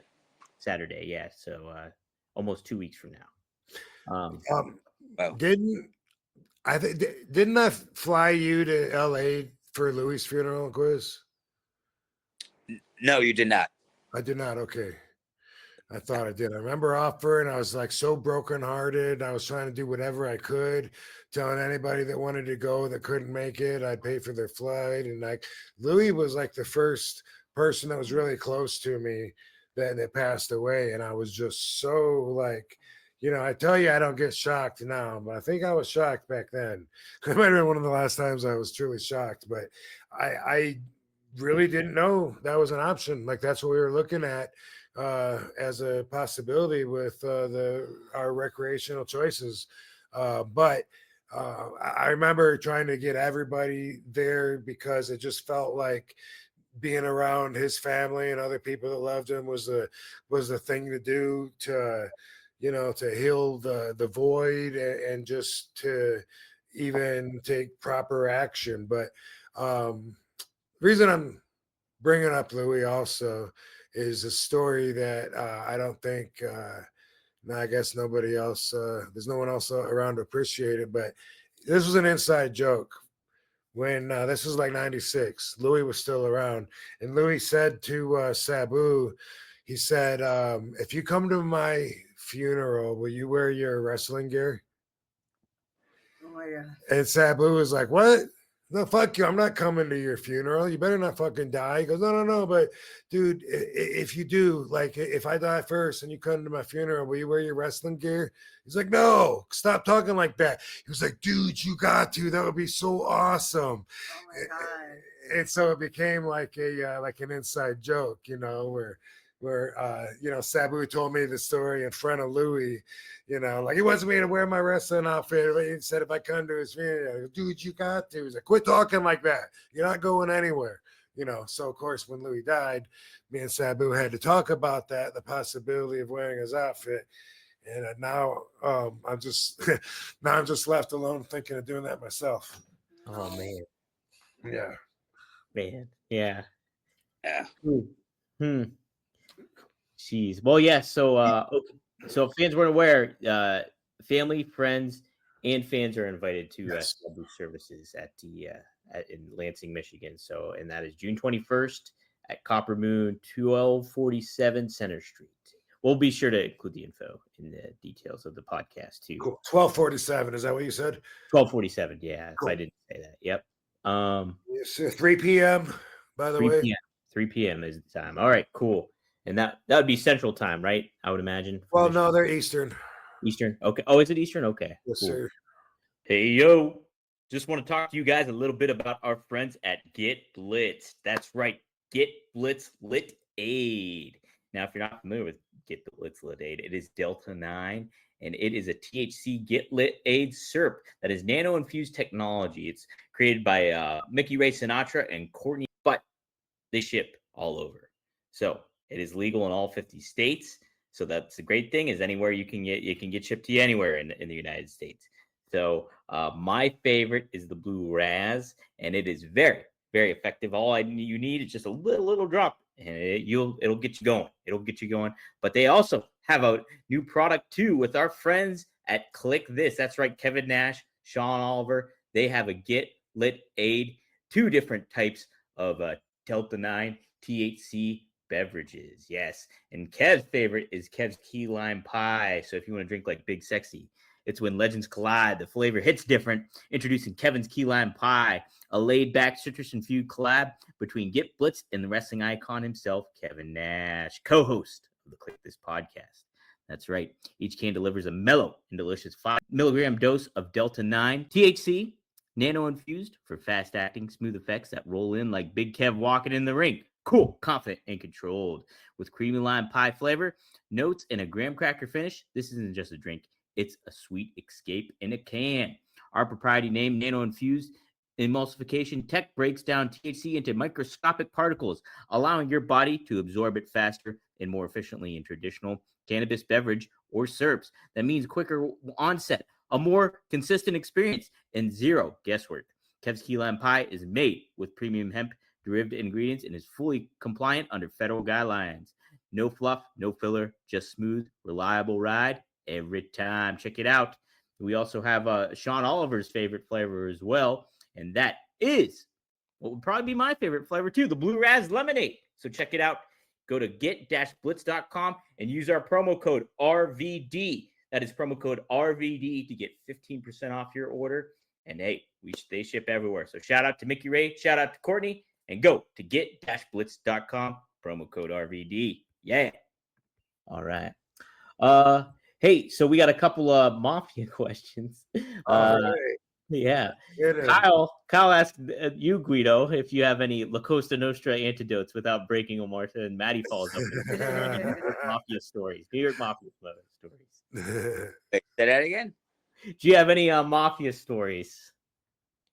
No, I was never in the mafia. Yeah. Maybe some of your uncles, though, I'm thinking. You know, my wife's over there, my son. I was always Howard Beach. I've been going down there since I was, 5 years old. I'm pretty much not until this day because there's not too many of my family members left. But for 30 years, I did, and I was intrigued with the mafia, with Gotti and stuff, and because Howard Beach, and my family grew up in Howard Beach, and it was only right down the street where all the mob guys hung out.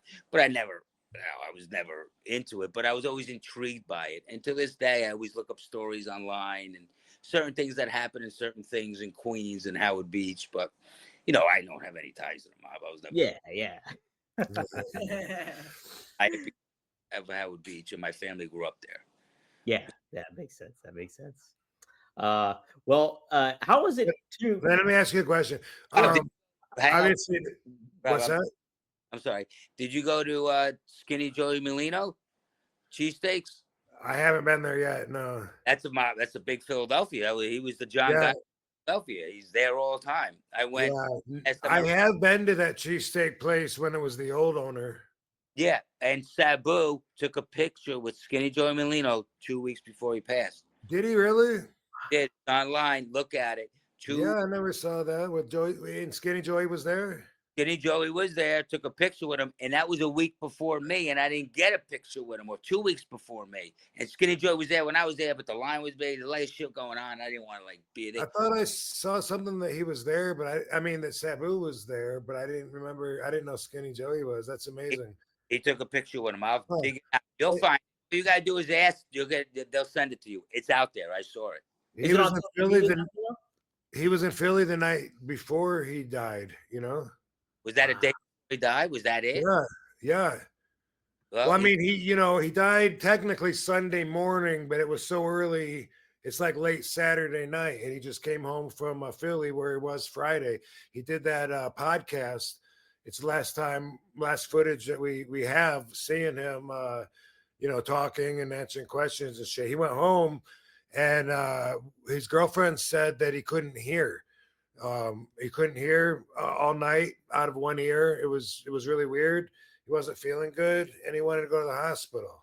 Now, Gwiz, if Sabu says he wants to go to the hospital, that's some shit. Like, he never would want to go. He would never volunteer. I would never volunteer.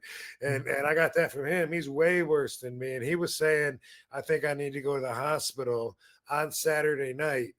And then later on that night, he passed, and we don't know the cause of death yet. Wow. Oh, we still don't know? Okay. You know what? I could send you a picture. It's him. I remember Sabu actually had a button shirt, and it was open. Stomach showing. I think I'm gonna go on Skinny Joey Molino's Instagram later, and I'll pull it up. I think that's where I saw it, and I'm like, oh, what? There. That was like a week after I was there, which apparently just passed the next week. I'll send you guys it. Okay. Yeah, totally. That'd be awesome.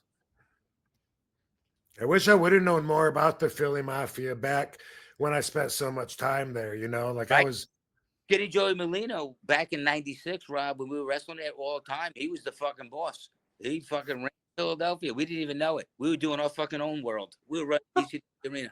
Isn't that crazy? And also the guy that owns the Elks, the ECW Arena, I've been told that he's connected. And what's that? What's his name? Marty. You know who he is, Marty. I thought it was Charlie or something. I'm not really sure. Freeman knows it very well, whatever his name is. Yeah, I didn't know. I don't know him like people think I know. I know him. I think he says hi to me every time I'm there. It's like, hey, it's that same looking face, but I really don't know who I'm talking to. And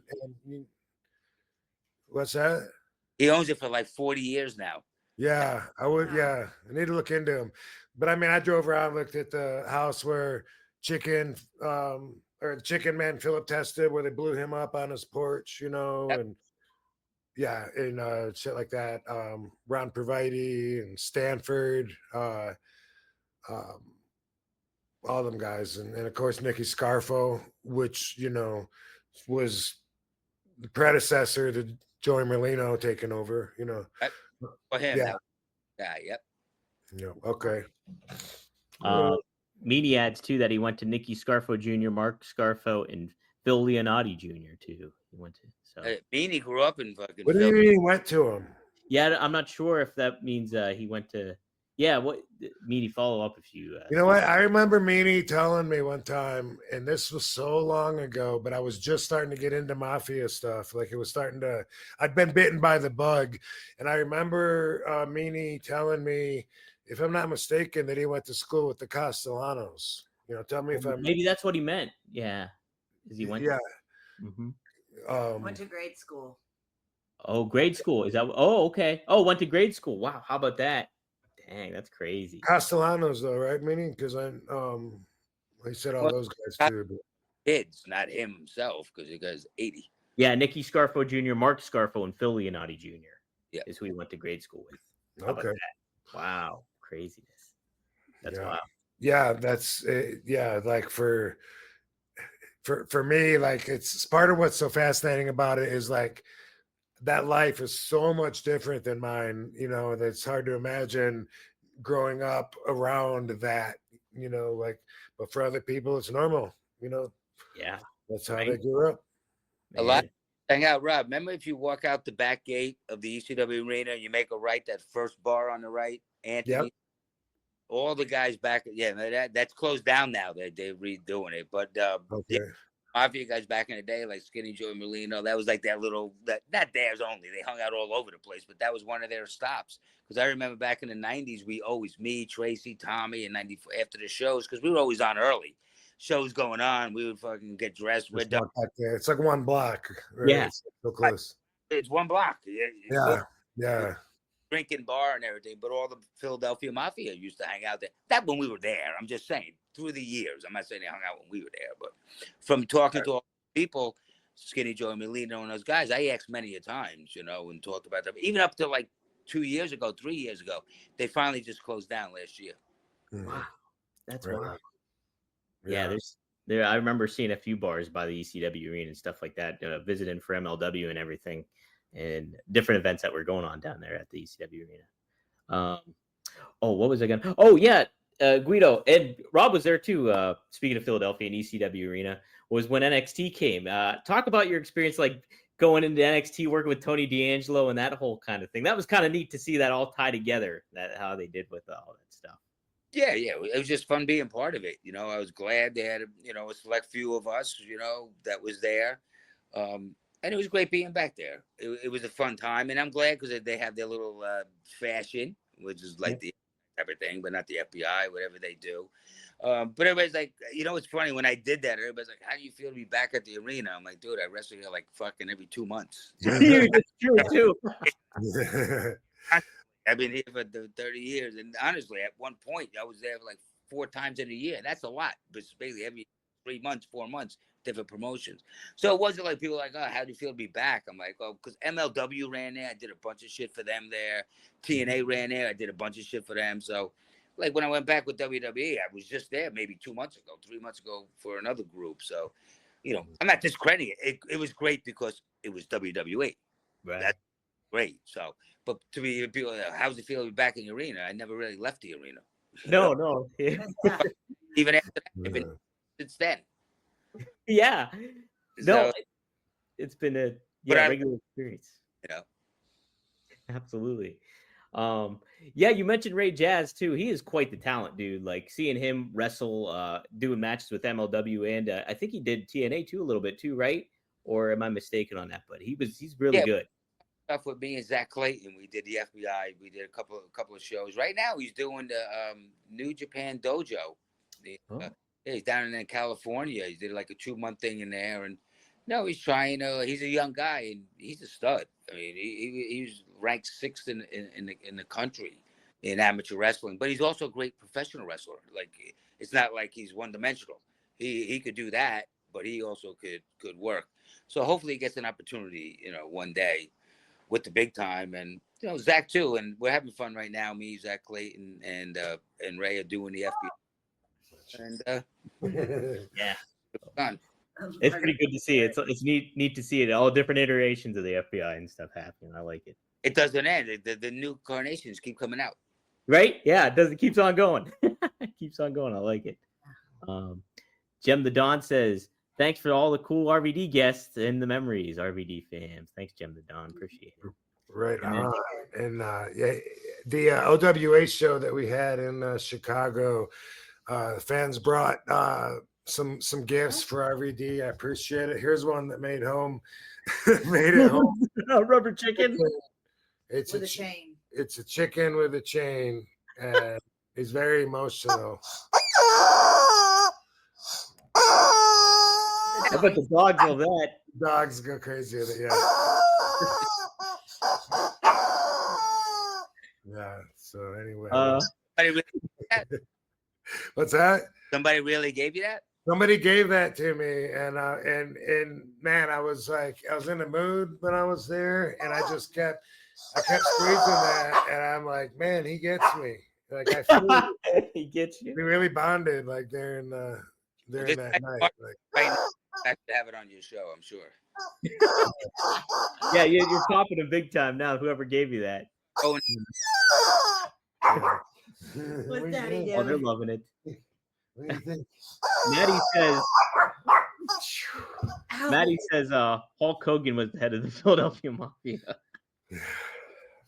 I don't think he was, Maddie, but way to talk. No, it was Scarfo in the Scarfo, 80s. baby, Scarfo. Depending on what year you're talking about, but that's crazy though. Minnie went to school with Phil Leonetti Jr. because his dad was, Phil Leonetti was Nicky Scarfo's nephew and partner in crime that like flipped on him and ended up, fucking.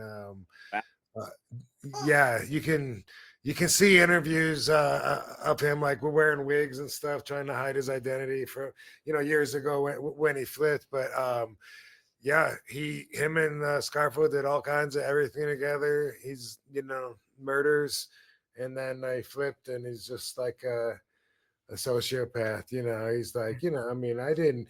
I try to do the right thing. I mean, yeah, I killed people, but I wasn't that bad of a guy. What's that? well, what they did is they killed people within their organization. Yeah, that's what they always say. But if you study it long enough, I got about 100 examples of where that didn't quite work out. Exceptions. Yeah, Bugsy Siegel used to say. Bugsy Siegel is famous for saying that we only kill our own. There's some collateral damage. John Gotti's son. They went after him. They killed his ran him up. But to that guy. Wait, which John Gotti? They didn't mean to run him over, dude. No. That one? The neighbor they killed because he run. Yeah. Oh yeah. Don Favara. Well, yeah. In the 80s, but you know what? They went to him and they sent messages for that guy to move, and he didn't move, and he stayed, and that's why they killed him. If they told me that, if I ran that guy over, that kid, John Gotti's son, they told me to move, I'd be fucking out of there in a heartbeat. Like, see you later. I'm leaving. Well, they say he was on his way, just not quick enough, But yeah, exactly. Not quick enough. And that came out during Sammy the Bull's testimony because, he sold everybody out, and that was one of the murders. That's what I wanted to ask you, too, because like you said, Howard Beach, and I think of the Gottis, but I also think like John Gotti's, a couple of his right-hand men were the Carneglia brothers. And I wonder, like they had a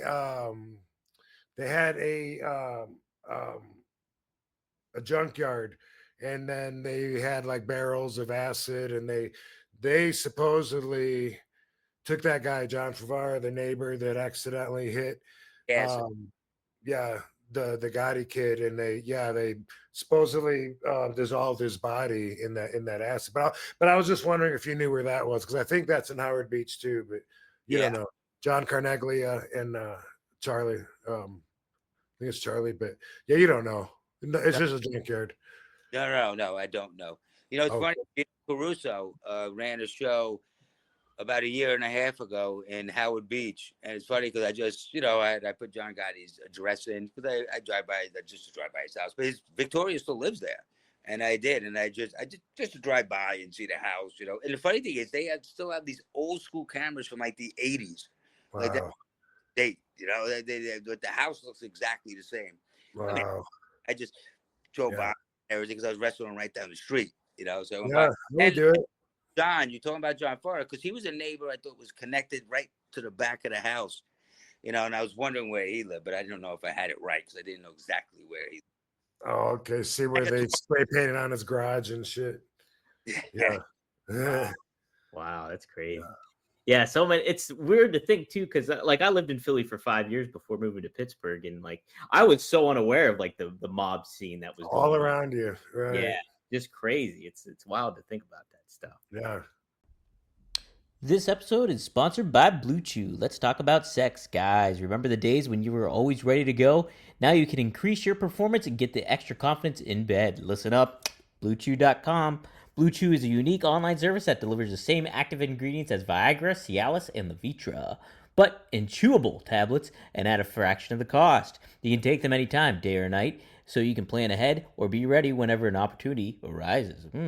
The process is simple. Sign up at BlueChew.com, consult with one of their licensed medical providers, and once you're approved, you receive prescription within days. The best part, it's all done online, so no visits to the doctor's office, no awkward conversations, and no waiting in the line at the pharmacy. Blue Chew tablets are made in the USA and prepared and shipped direct to your door in a discreet package. They always say first impressions are important. What about lasting impressions?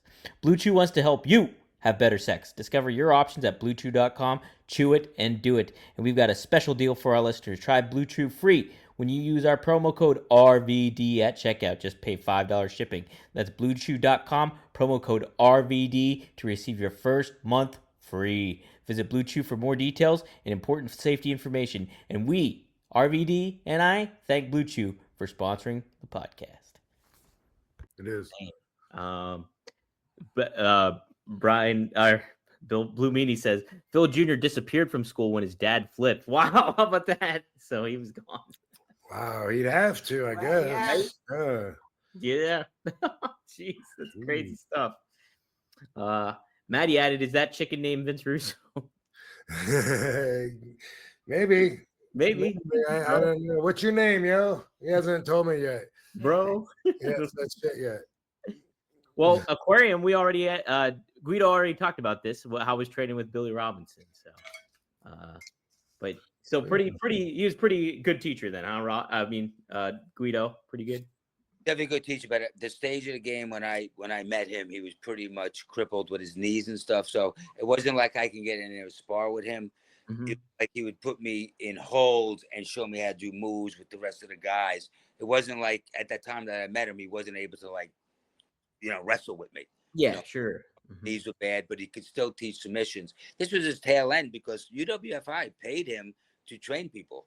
He would go to Japan all the time with us, all the time. We would go every 3 weeks back and forth, and he would train me, Billy Scott, Gene Lake, like I brought up earlier, in Nashville, Tennessee. They paid for my apartment to live there. I lived with Gene Leidick. They paid for our food. They paid for everything. Then they would pay us. Would pay me to train every week, like $300 a week, and all our food. And then every 3 weeks we go to Japan. And at that time we were making $1,000. This is in the 90s, so it was just about they were paying for everything anyway. I didn't really need money, Yeah. And young anyway, I needed help. My parents were helping me anyway, but it kind of was working out for me.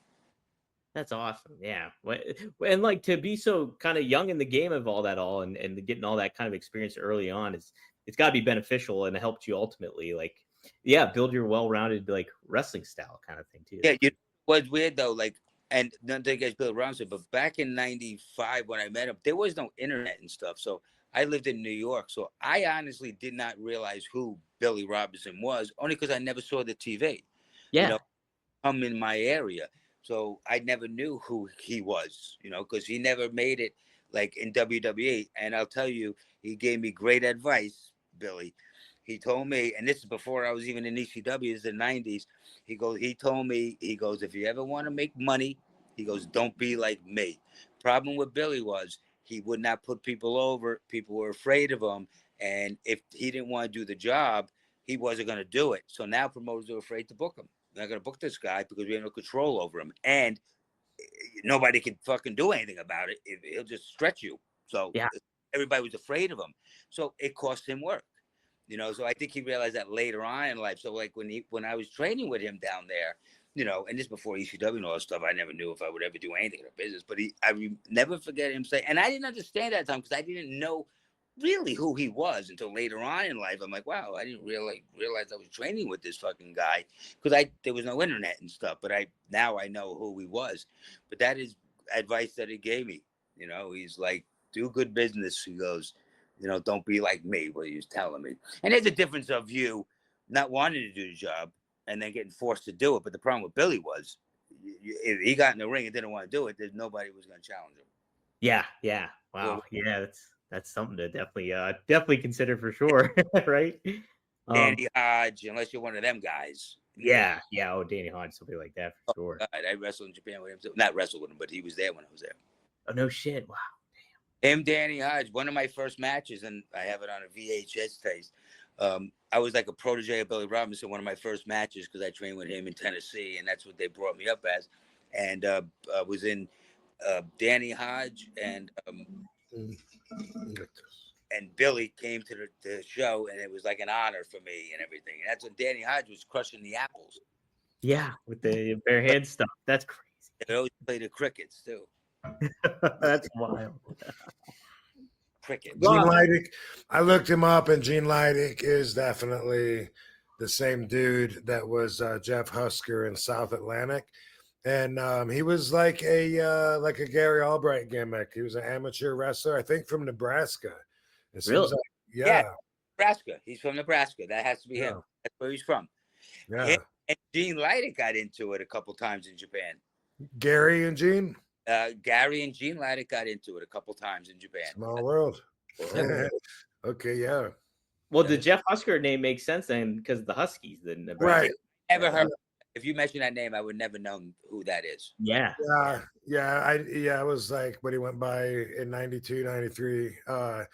And I wrestled him in South Atlantic when he had a hood and he was like the executioner or something. Like you said, there's been a million in one of those. But yeah, he was an amateur wrestler, very much like Albbright. It was kind of the same character. Yeah. Hell yeah. Gary even had the big N, right? Oh, I think so. Red singlet. Mm-hmm. Yeah, but he had an N on it. N. He had an N, but it was a red singlet with an N. Right on. Yeah. Oh, wow. How about that? Yeah. Rob, Guido was mentioning how Billy Robinson was like, he didn't get other people to put it, like he protected himself, and like Sheik was notorious for that too, like in the business and stuff like that. When you were training with Sheik and you and Sabu both, did you kind of learn like, okay, like we can't keep getting ourselves to not lose, basically, not do the job, basically? Did you kind of learn from that kind of lesson, I guess? I don't think so. Not from the Sheik. You know, he was so early on and it was so beginning of my career that, you know, my assignment starting out was, it doesn't matter if you win or lose, what they call you, what anyone is doing with you. Get as much ring time as you can, get experience for the first couple of years, boom, boom, boom. So it wasn't like I was brought up and started from zero with protect your gimmick. It was, you know, it's quite the opposite. So it was some time before I felt like I needed to learn how to protect my brand, because then my brand was becoming worth something. You know, right. And then I would see Sabu. He used to, and he said it on this show too. When he used to work, he used to charge promoters one price if he was going over, a different price if he was doing the job. Yeah, that's a good move. Really? He did that. Yeah. So I knew. You make more money if you win. I'm like, no, whatever my price I said. He's the only one that's ever done that. That's pretty cool. Yeah, it's a good idea. I'm WWE and you're going against. I mean, I'm talking about like, you know. Yeah. All right, that's interesting to know, because I was kind of thinking about that. I was like, I wonder if you guys kind of learned like, oh, like Sheik was overprotective sometimes, like you know, protected his gimmick and all that stuff. I wonder if you guys kind of were like, oh, we better kind of like find the balance of being able to work and when to do the favor, so to speak. I guess. It seems like for me, like it was, I mean, nobody really wants to lose every time. Sure, yeah. That's the thing that people don't understand on the outside when they think it's just like doing the movie or acting. No, it's not. You gotta, because your decisions on winning or losing or protecting your value every single night determines how much money you're going to be making in your career, and that's something that's like so hard to explain, and it's so different and so uncontrolled in the traditional fashion, like with unions and set prices, because no one's set value. The market value on everyone's circumstantially different. Everyone's individual. So because of all that, I remember like in '93, like December '92, I went to WCW. I was there till May of '93, and that's the first time I remember like I was on TV getting beat, and I could feel like it was hurting my long-term Value. goal. Yeah. I think it was Eddie Mansfield, maybe they called me Rob Von Jobber or something like that. Yeah. Rob, I didn't mean to cut you off. It had to be around that same time because that was around 93, 94 with Eddie Mansfield. Yeah. So doing WCW around that same time, and that's when I did that too. And then I remember like, well, I mean, I'm getting beat, but I'm on TV, getting beat by established people or whatever. But then I could see where other promoters were saying, well, how are we going to push you as our champion if you're on TV getting beat? And then it was explained to me like that way. It wasn't. Promoters are really protective too. A lot of them, not all of them, but a lot of them, like when they have their talent crew, like they're pissed. Like Bobby Fulton, for instance, everything we've heard, he doesn't even want any other show to have a poster anywhere near his awareness. If he drives down the highway and sees a poster on a telephone pole, I believe that offends him, and he feels like boundaries have been crossed and those are fighting words, and shots are fired. That's how he looks at that. It's so stupid. But on the talent side of that, it's always been like that. Like promoters trying to advise me, don't work for this guy or don't work for that guy. Well, we don't be doing any jobs. Don't be putting their guys over, and that what's that going to do for you here? And like it was explained in a way where it fit into where it fit into my real life as I was doing it. So it wasn't part of like preparing and training and this is what you need to know in the real world. It was more like, hey, this is the fork in the road that you're on right now. What are you going to do about it? Right, exactly. That makes plenty of sense. Oh. So Guido, is there anything else what are you up to moving forward? Did you got any events coming up that you want to plug or do anything coming up regarding appearances or anything like that? We're going to Cleveland this weekend. Oh, John Thorne. Rob, you know John Thorne? I don't think so. Love him. Yeah, he loves a great promotion. Fonzie loves him. Yeah, Fonzie works with him a lot, right? I might know him. Mm-hmm. Yeah, I think you might know him, Rob. Maybe you don't know him, but I got that this weekend. And then the next few weeks are busy. I don't have my schedule in front of me. I didn't know. That's okay. You can find me on Instagram, Nunzio_Guido. Yeah, there we go.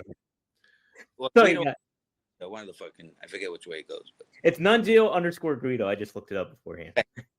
You're welcome. All right. Maybe I'll get you on Only Wrestlers pretty soon. Oh, yeah. I don't think I've had a chance to talk to you about that yet. Yeah. Only Wrestlers. It's a venture that me and Katie are doing. It's a platform so you can get fans to stay in touch with you, subscribe to you, whatever. And then when you join the platform, we run shows too. So if you want to wrestle more, a lot of wrestlers are joining so that they can get booked. And our next show is in New Orleans, and it is, I believe, July 10th, right? Yeah. Going already. What's that? So you got this going already. It's not. Yeah, this is going to be our third show, and we've been doing the platform since October. We got over 300 wrestlers signed up on it, and fans in like close to 30 different countries. And we do live stream, and like you'll have a profile and you can do photos, videos, whatever. You got a store there, so you can sell your shit, and we're always adding stuff to it. To now, a new feature is personalized video messages where fans can go right to RVD and only wrestlers and demand, or not demand, but request a personal slameo. A slameo. Oh, I like it. Like cameo. I like it. Yeah, thank you. I like it. Good Yeah. stuff. Slameo. I know. And there's other features coming too with stuff like that. But we're always adding to it. Anyway, Gwiz, I don't know if you never even heard about it. Only wrestlers. I did not. I'm sorry. Okay. Tell you. Cool. I'll talk to you about it a little more on off the air. Yeah. Absolutely. Some good stuff. Some good stuff. Maddie says spark one for Sabu and Mike Awesome, ECW legends. I'm an ECW legend. Hell yeah. Mike Awesome. For sure. I'm about to. You know, it's funny about Mike Awesome. The day he no-showed, I was waiting for him at the airport. I think it was Buffalo, wherever he was. And I didn't travel all the time with him, but that weekend it was me, him, and maybe a couple other guys. And he never showed up. And, you know, we just went to, I think Spike was one of them, and we went to the show. And that's when Mike Awesome no-showed our show. And he didn't even bother telling you when you guys had coordinated riding together? Yep. Didn't tell any of us. We waited. He didn't call. Rude. And not that I traveled with him all the time, but that weekend, you know, because at that time we traveled with different people, 3, 4 people. Right. And I traveled with Michael a lot, not a lot, but you know, a bunch of different times. But he never showed up that day. And I'm not sure we've talked about anybody except Meanie that hasn't passed away on the show tonight. You know, like You're right. Everyone we mention is like in the on the other side. So Wow, you're right. Everybody, yeah, it's crazy. We got a lot of dead friends. Thank you, Ribshot. Is Ribshot on here? Ribshot. Yeah, Ribshot gave us £5. So we got some British money coming in. Oh, dude, if you guys don't know about Ribshot, you have to look them up, follow them everywhere. But look them up on YouTube. They're so funny. They're animated little cartoons, but they take in of wrestling interviews. They're gonna do it of our podcast too. Like if oh shit, really? Yeah, and animated. It's so funny. They're helping me with Only Wrestlers. That's awesome. I'm working on. I told him I was gonna hit him back yesterday, and damn it, now that I realize I didn't. But yeah, working on. I scripted out this little commercial that he's working on. I can't wait to get it done. But yeah, it's awesome. Ribshot, check it out. Also Instagram too. You can follow him on there. Oh yeah. But thanks for that, dude. Rob, are you part of that virtual basement video game? It's a couple of years now.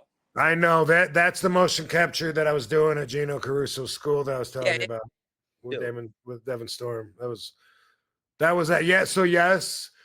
And it could turn out that by the time it comes out, maybe it could work out in my favor because like I'm under the WWE Legends deal. Sometimes that interferes, sometimes it doesn't. And I did the thing with virtual basement so long ago that I don't even know which one I did first now, but right. Well, definitely check it out, but you know what? Let you slide. Come on. Yeah. Let you slide on. Okay. Make money. Tell them to look for the new rap song with RVD, baby. Oh yeah. There's a new Key Glock song. So anyone that loves rap knows Key Glock. And is yeah, I'll show y'all. Money Habits bonus. I can't play it on here probably because YouTube. Oh, we get flagged. Yeah. Can you play like so many seconds or no?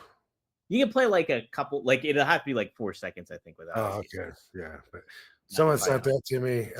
Louis' sister, actually, Tina said this is the song, y'all. Y'all go look it up. He shouts out RVD. Does he really? Key Glock? Yep. All right. Katie was pretty excited about it. I didn't realize how over he is with everybody. Oh, yeah, I'll have to. I'm putting that in. My brother's like, that's Jesus. My brother's like, that's the biggest flex of all time. Because we like rapping together. Well, not me and Rob, me and my brother. Yeah. Yeah, Rob's not a rapper. Rob, your song, your ring music, where was it when you filmed the video? Elks Lodge? Yeah. Elks Lodge. I remember downstairs by the thing. The checkered floor. Elks. It was Elks. Yeah, with the black and white checkered floor tile. Yes, that was it. We did the commercial. You Yeah. did the commercial. Then we did some stuff, but I don't think I was in it. I was in it, but they cut all my stuff out of it, so I don't think. Yeah, you know, so I did, Paul, but didn't end up in it. I didn't make the cut. yeah, that was the same song "Walk" that Pantera does that I come out to, and Paul hired this band Kilgore to cover it, to redo it, so that we could own the rights to it. So when I was in WWE, when I first got there in 2001, they used this other music, and I never really gave it a chance. Looking back at it, it was really good, but I didn't like it because I was like, hey, what happened to Walk? Like I'm Walk, you know, we're connected. And then I talked to Shano about it and was trying to get Walk back. And then out of nowhere, he threw out One of a Kind, telling me Swerve as a swerve, you know what I mean? And so the whole time I was like, but what about Walk? And I thought since Kilgore already redid it, that means we own it. But I guess that's not really the way it works with publishing rights and all that shit. But in the meantime, I've had some pretty cool songs. Yeah. I remember that one though. That was like a big thing. We were in there. We saw all the production. We're like, wow, Rob's getting his own band going on. Like, yeah, that was a pretty cool music video. That's pretty fun. Pretty fun to do. Yeah. This weekend, by the way, Katie and I are at the River City Con in St. Augustine, Florida. Boom, look at all these people. Look at all these people. Dude, there's like 100 fucking wrestlers there. It's like a massive Brady Bunch. This thing looks huge. I'm looking to see a lot of guys. Put it back up. I'm looking to see Too Cold Scorpio. You said you ran into him recently, right? Yep, ran into him recently in Pittsburgh. Yep. Mm-hmm. Looking forward to seeing Sarge and Kane and and also I think 2007 Molino looks hot too. There you go. Looking forward to 7. Yeah, Dory Funk Jr. is going to be there. Mike Chioda. Yep. My bro. Yeah. Kevin Nash is there going to be there. Kurt Angle. It looks like Skull Von Crush. Oh yeah. It looks like I think that's him right there. Oh. And looking MVP. Looking forward to seeing a lot of people. Yeah, it's star-studded. Yeah. It's packed. That's a packed joint. Yeah. Talking about packed joint. Yeah. So we'll be there Saturday and Sunday, the 7th and the 8th. Hell yeah. That's this weekend, guys. To St. Augustine, Florida. Check it out. If you're in the area, River City. Go to Cleveland. I'll be in Cleveland. Forget about it. Cleveland. AIW, right? You'll see Nunzio. Yeah. Yes. Hell yeah. Whichever one you're closer to. Yeah, that's it. Man, I tell you what, this has been a great episode. 14-year-old Don would have marked out big time. I tell you that. Awesome. So thank you guys for doing this. Thanks, Quiz. Thanks for coming on the show. I know Sabu loved you too, and we always had a good time. You know, never any bad thoughts. You know, I can't remember ever thinking like, yeah, man, fuck Guido, I'm gonna kick his ass. No. You know, like nothing but love. First time with him, and he okayed that too. Ever since then, I was good to go. Didn't you sometimes play the video game in the Winnebago with us? I played with you guys for a long time. But yeah, we used to play that Sega Japanese video game that a bunch of us were Super Fire Pro Wrestling. Fire Pro Wrestling. Yeah. Yeah, I never played it. I never played video games. But yes, you guys played there. Absolutely. Okay. I thought I remembered you. Hey, no. Playing, you know, but yeah, just that time period though. Yeah. Awesome, man. Yeah. Well, always happy to see you. Wish I could see you in Ohio, but I'll see you soon. Things don't work out. Come down to St. Augustine. You're invited. Talk about other things off the air. I'm going to give you a call. A couple of things. Cool. Talk about only wrestlers and shit. But other stuff. Awesome. Appreciate it, Van Dam fam. Thanks for having me, guys. Yeah, thank you. Thanks, Dominator. Yeah, you're welcome, guys. We'll see you next time here on One of a Kind. Have a great weekend. There she dumb. All right, man. Thanks, Chris. Thank you.